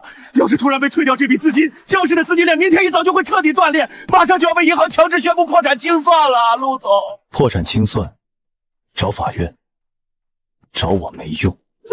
陆总，陆先生，求您再给我一次机会，不能见死不救啊！坐着干什么？看不懂顶级大佬的眼色吗？还不快进去把江董和江少给我请出去，别让他们在那碍陆总的眼！快，给我留条活路啊！我江家完了。陆总，我真的错了，我只想你帮我求求情啊！陆总，接下来的节目所有机位全都静候，以后谁敢对陆高有一星半点的乱剪辑，我让他当场卷铺盖滚蛋！怎么流程不走了？我还等着听大家的风投方案呢，继续吧。陆总，您说了这么久，肯定渴了吧？这是刚手做极品蓝山，您尝尝合不合口味？陆总，您看您手里的方案要是需要批注的话，用我这笔吧，书写特别顺手，配得上您的身份。陆总，我之前在顶尖财经杂志上看过您的专访，一直特别崇拜您。待会儿方案点评环节，能不能麻烦您私下多指点我两句啊？陆总，您刚说话费嗓子，含颗润喉糖吧，枇杷味的，绝对不齁甜。不必，都坐回去，把我当成普通嘉宾就好。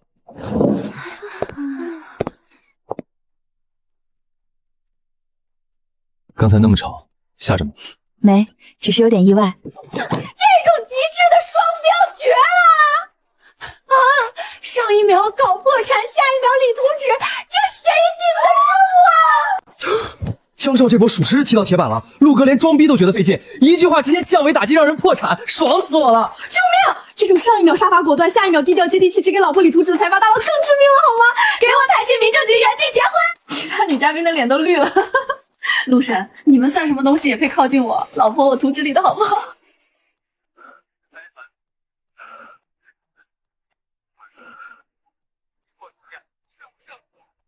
千亿总裁，他居然是陆氏的总裁！那是我的，千亿少奶奶的位置本来是我的！我真是个瞎了眼的白痴！我居然为了一个几万块的婆婆丢了一整陆氏财团！我7年的青春啊！我到底干了什么蠢事儿？周瑜，你帮帮我！网上全在骂我，我该怎么办？贱人，怎么还有脸打给我？要不是你这个丧门星非要去招惹陆晨，怎么会突然破产？我怎么会变成穷光蛋？你害死我了！你去死去吧！你马上给我去死去吧！什么都没啊！陆总，接下来是男嘉宾的家访环节，您看节目组方便去您的住处进行实地拍摄吗？要是不方便，我们马上给您改流程，直接跳过也可以。可以，走吧。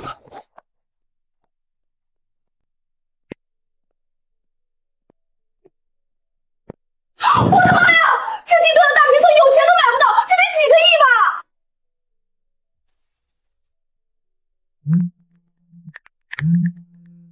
陆晨，无论你是普通职员，还是陆氏集团的掌权人，我从一开始在意的就不是这些。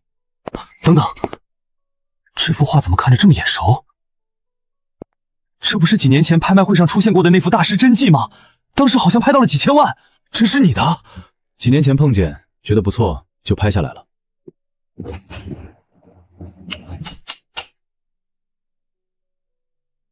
这些平时随便收的一些东西。随便收？陆总，麻烦重新定一下随便。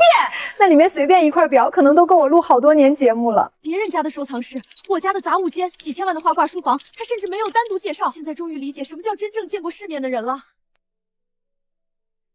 陆总，你每天管那么大的集团，居然还研究建筑，最近看的比较多。为什么突然对建筑这么感兴趣？陆先生，看这么多建筑学的书，是准备转行抢我的饭碗吗？不转行，只是觉得有些人的世界值得我认真了解一下。听见没有？他说的是有些人的世界，这比直接说情话还狠，因为他是真的在为了他主动了解他热爱的东西。下午没安排，带你出去转转。去哪儿？到了就知道。神神秘秘的。有什么想要的吗？没想好，只要是你送的都行。好。今晚压轴拍品蓝宝石项链深海之瞳，起拍价5000万。陆总参与竞拍5500万，6000万，6500万，7000万，7500万，1亿，1亿第一次，1亿第二次，1亿第三次，成交。你真买了？不是你说只要是我送的都行，我觉得这个还算适合你。项链很好看，不过和送礼物的人比起来只能送品。我今天最喜欢的是你带我出来。温之夏，你最近越来越会犯规了。苏小姐没有预约，陆总不会见客。你告诉他是我，只要告诉他我在这里，他会见我的。我们已经帮您转达过了，陆总没有安排见面。苏小姐，已经第3天了，陆总如果想见你，早就见了，别再等了。不可能，以前我只是多走几步，他都怕我累。我站在这里3天，他不可能一点感觉都没有。他是不是网上那个陆总的前女友？听说以前陆总的身份没曝光吗？是他先提的分手，现在知道人家什么身份了，又跑回来了。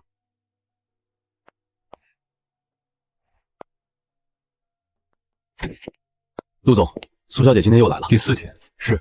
楼下已经有不少员工注意到了，你下去一趟，把话说清楚。明白？是不是陈哥让你来见我的？我就知道。陆总不会见你，陆总让我转告你，过去的事不必再提。当初分手是您做出的选择，他尊重您的决定。现在他有自己的生活，希望以后各自安好，互不打扰。不可能，他真的连见我一面都不愿意。这就是陆总最后的意思。我错了，我真的错了。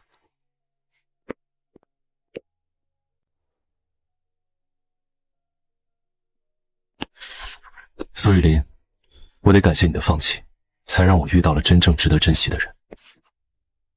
各位观众，本周职业体验全部结束，最终人气排名也已经正式出炉。获得这周人气第1的男嘉宾陆晨。陆总，全网现在最想知道的其实不是你的资产到底有多少，而是另一个问题：你明明是陆氏集团的负责人，为什么刚参加节目时却在职业资料上写自己是普通职员？因为身份只是工作的一部分，离开公司以后我也只是一个普通人。所以你是故意隐藏身份？不算隐藏。节目问我怎么定义自己，比起公司职位，我更希望别人认识我这个人，尤其是在感情里，财富、身份、头衔都只是外在条件，真正决定2个人能不能走到最后的是真心。之夏，既然说到这里，我替所有观众问一句，在陆晨身份还没曝光之前，你为什么一直坚定选择他？因为我最开始认识的就是陆晨，不是陆氏集团负责人，也不是所谓的千亿财阀。他的温柔、稳重、能力，还有他对待别人的方式，这些东西本来就和银行卡里的数关系。我认定的一直都是陆晨这个人。历经1个月的合宿、约会和相处，《心动讯号》第1季终于迎来最后的终极告白。今晚5位女嘉宾已分别站在5扇心动之门后，男嘉宾将走向自己最想牵手的人。接下来有请本季男嘉宾人气第1陆晨。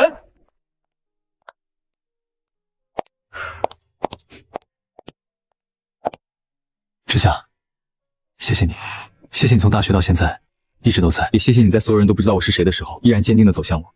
以前错过了很多年，以后的路要不要一起走？好，我也谢谢你，谢我什么？让我7年前没有说出口的喜欢，终于有了结果。终于，大学没说出口的话，真的在7年以后等到了答案。陈夏 NCCP 正式锁死。恭喜陆晨，恭喜温之夏，本季心动讯号牵手成功。这么晚带我来这里，你到底准备了什么？马上到了。这里连路灯都没有，不会真的只是让我陪你吹海风吧？比海风好一点，相信我一次。行。到了，睁眼。什么都没有。这是我大二画的那版工作室，你怎么会有？我联系了你以前的室友，找了很久，最后从他保存的旧资料里找到了。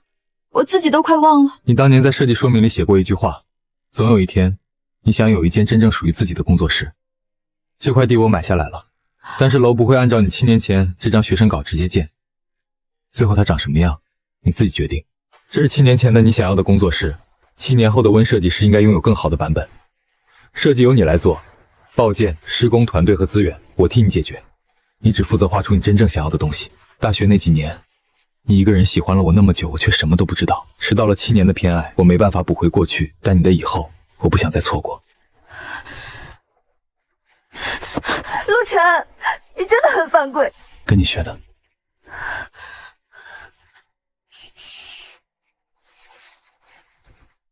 拍到了吗？从亮灯开始，一帧没漏。别停，陆总说今晚可能还有后续，还有，哎，哈哈，好巧啊，陆总、温小姐，我们就是路过，对，路过，画面太美了，没忍住。你们蹲多久了？行吧，来都来了，就当你是免费气氛组。哎，好，谢谢陆总，大家都轻点啊，别打扰二位。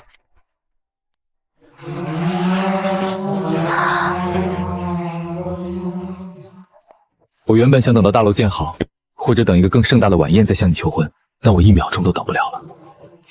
温之夏，7年的暗恋你一个人走完，剩下的70年，换我跪在你面前，嫁给我，做陆太太，做我生命里唯一的甲方，好吗？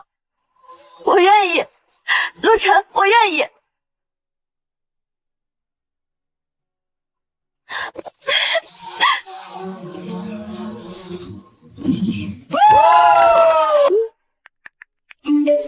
我的天哪！我要看见了！这神仙爱情，谁不想亲人家啊？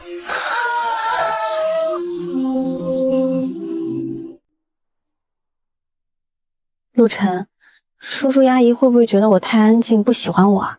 放心，他们盼这一天盼了快半年，你能来，他们比谁都高兴。那我挑的茶叶和补品会不会太普通了？要不我们绕去商场再选份别的？心意比价钱重要，有我在，轮不到你担心这些。真紧张了就躲我身后。他们居然搞出这么大阵仗！别慌，我也没料到他们这么夸张。哎呀，之夏可算来了，快进屋，快进屋，路上累坏了吧？阿姨您好，打扰您了，这是我和陆晨挑的一点礼物，您和叔叔别嫌弃。进来吧，站门口像什么样子？妈，至于铺红毯吗？就是回来吃顿家常饭。你懂什么啊？之夏第一次上门，是咱们家的贵客，当然得郑重。我跟你爸前天就开始张罗了。走，咱们进屋。厨房炖了你爱喝的燕窝，还有芒果班戟、桂花糕，我特意让人排了好久的队买的。阿姨您太费心了。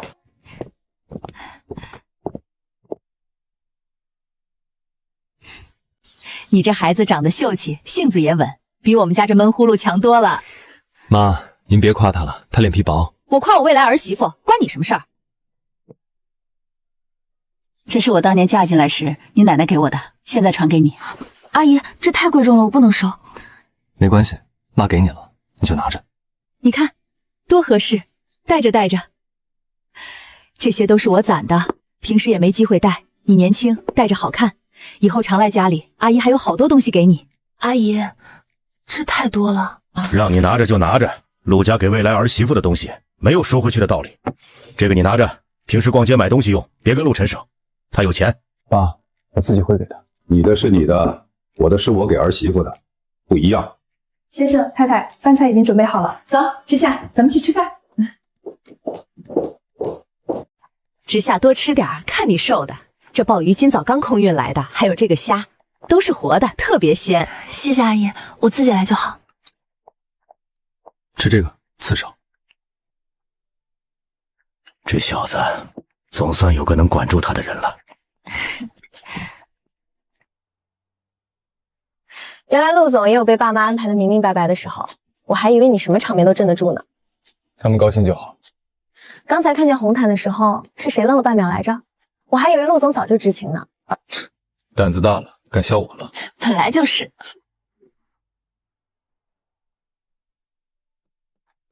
怎么，快到我家了，陆总紧张了？没有。还说没有？你们都敲了3分钟方向盘了，刚才是谁让我别紧张，说一切有他来着？见岳父岳母，慎重一点是应该的。叔叔爱喝的白茶，阿姨的护肤品和丝巾，还有老字号点心，都齐了吗？都齐了，你都问第8遍了。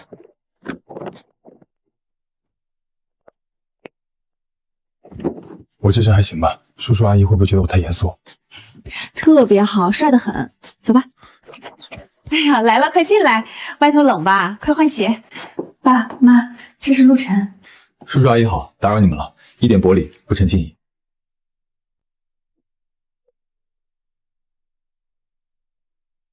听之夏说，你就是环宇陆氏财团的继承人。是的，不过我一直以来自己在做金融投资。我就直说了，我们家就是普通人家，之夏也是踏实孩子，豪门里头规矩多，是非多，我怕我女儿嫁过去受委屈。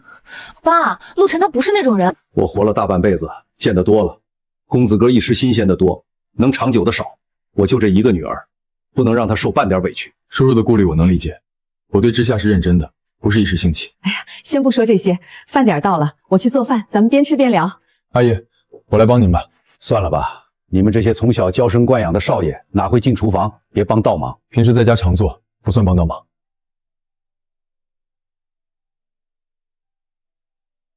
哎呀，你还真会做啊！看这手法，比我都利落。之夏爱吃清淡口，我就多练了练。阿姨您歇着，我来就行。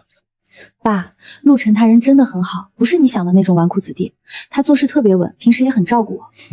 嘴上说谁不会，过日子得看实际行动。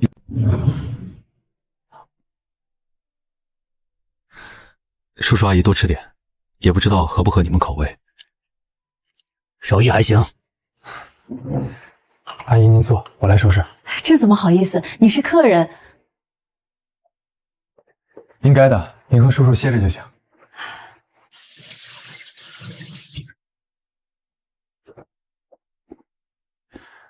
你去陪叔叔阿姨说话，这里我来就好。我看这孩子挺好的，长得周正，脾气也好，还会做饭做家务，哪有你说的那么差？倒是不像那些花架子。刚烧的，温的，喝一点。陆晨，你跟我来书房一趟。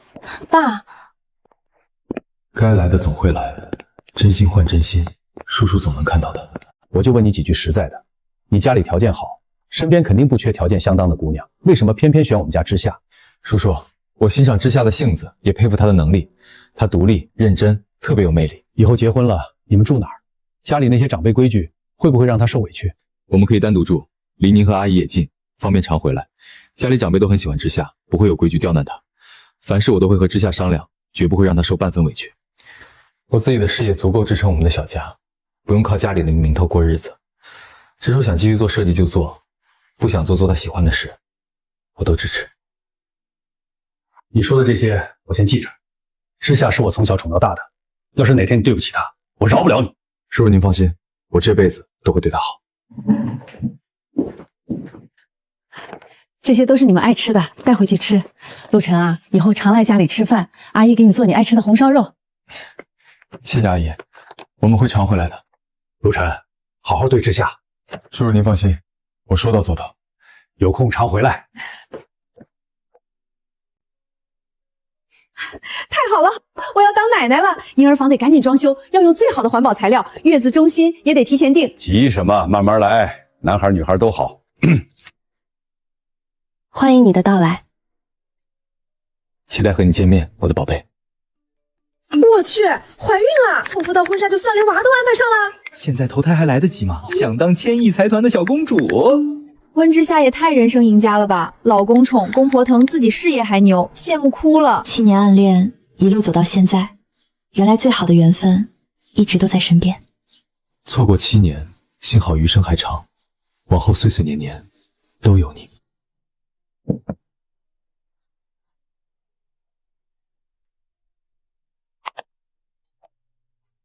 大家好，我叫陆晨，金融行业普通职员。妈妈是爸爸。爸爸，你好装啊！怎么说？你会弹钢琴，会写毛笔字，会开赛车，公司比幼儿园还大，根本不是普通职员。你骗人，大人也会撒谎。我也觉得陆总当年藏得挺深。那时候爸爸想让大家先看到人，不是看到身份。那也是装，电视里的叔叔阿姨都被骗了。对，爸爸装。那小念觉得爸爸是什么样的？爸爸是超人，会修玩具，会做小蛋糕，还会哄妈妈开心。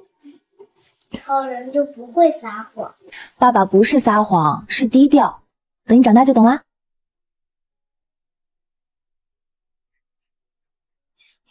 这个坏叔叔上次来家里送礼被爷爷赶出去的就是他。漂亮小丑而已。爸爸，你当时居然不生气，好能忍。你爸爸最会装淡定了。以后的路要不要一起走？妈妈，你当时为啥选爸爸呀？那小念觉得妈妈该选谁？别的叔叔长得也好看，会说好听的话，但是爸爸做饭好吃，会修我的小自行车，晚上还会讲睡前故事。可是爸爸有时候好严肃，凶起来像幼儿园园长。因为爸爸靠谱，别的叔叔只会说漂亮话，爸爸会做事。妈妈是设计师，眼光好，不会选错。还是小玉懂爸爸。妈妈选爸爸，不是因为他有钱，也不是因为他会很多本领，是因为不管遇到什么事儿，爸爸都很稳，会站在妈妈前面。不管妈妈说什么，爸爸都认真听，放在心上。真诚比什么都重要。是我运气好，能让你选到我。那我以后找男朋友也要找爸爸这样的吗？不行。爸爸太小气了，妹妹以后要找比爸爸还厉害的。哦，你觉得什么样比爸爸厉害？会造火箭，会开飞机，还能天天陪妹妹玩的。那爸爸努力，先做到天天陪你们玩。妈妈，明天我们还看好不好？对，还有江叔叔输了的样子特别好笑。合着你天天给他们看这个？孩子们喜欢看，我也觉得看你当年一本正经装普通人的样子挺有意思的。只要你们开心就好。路念，彩桃，天长，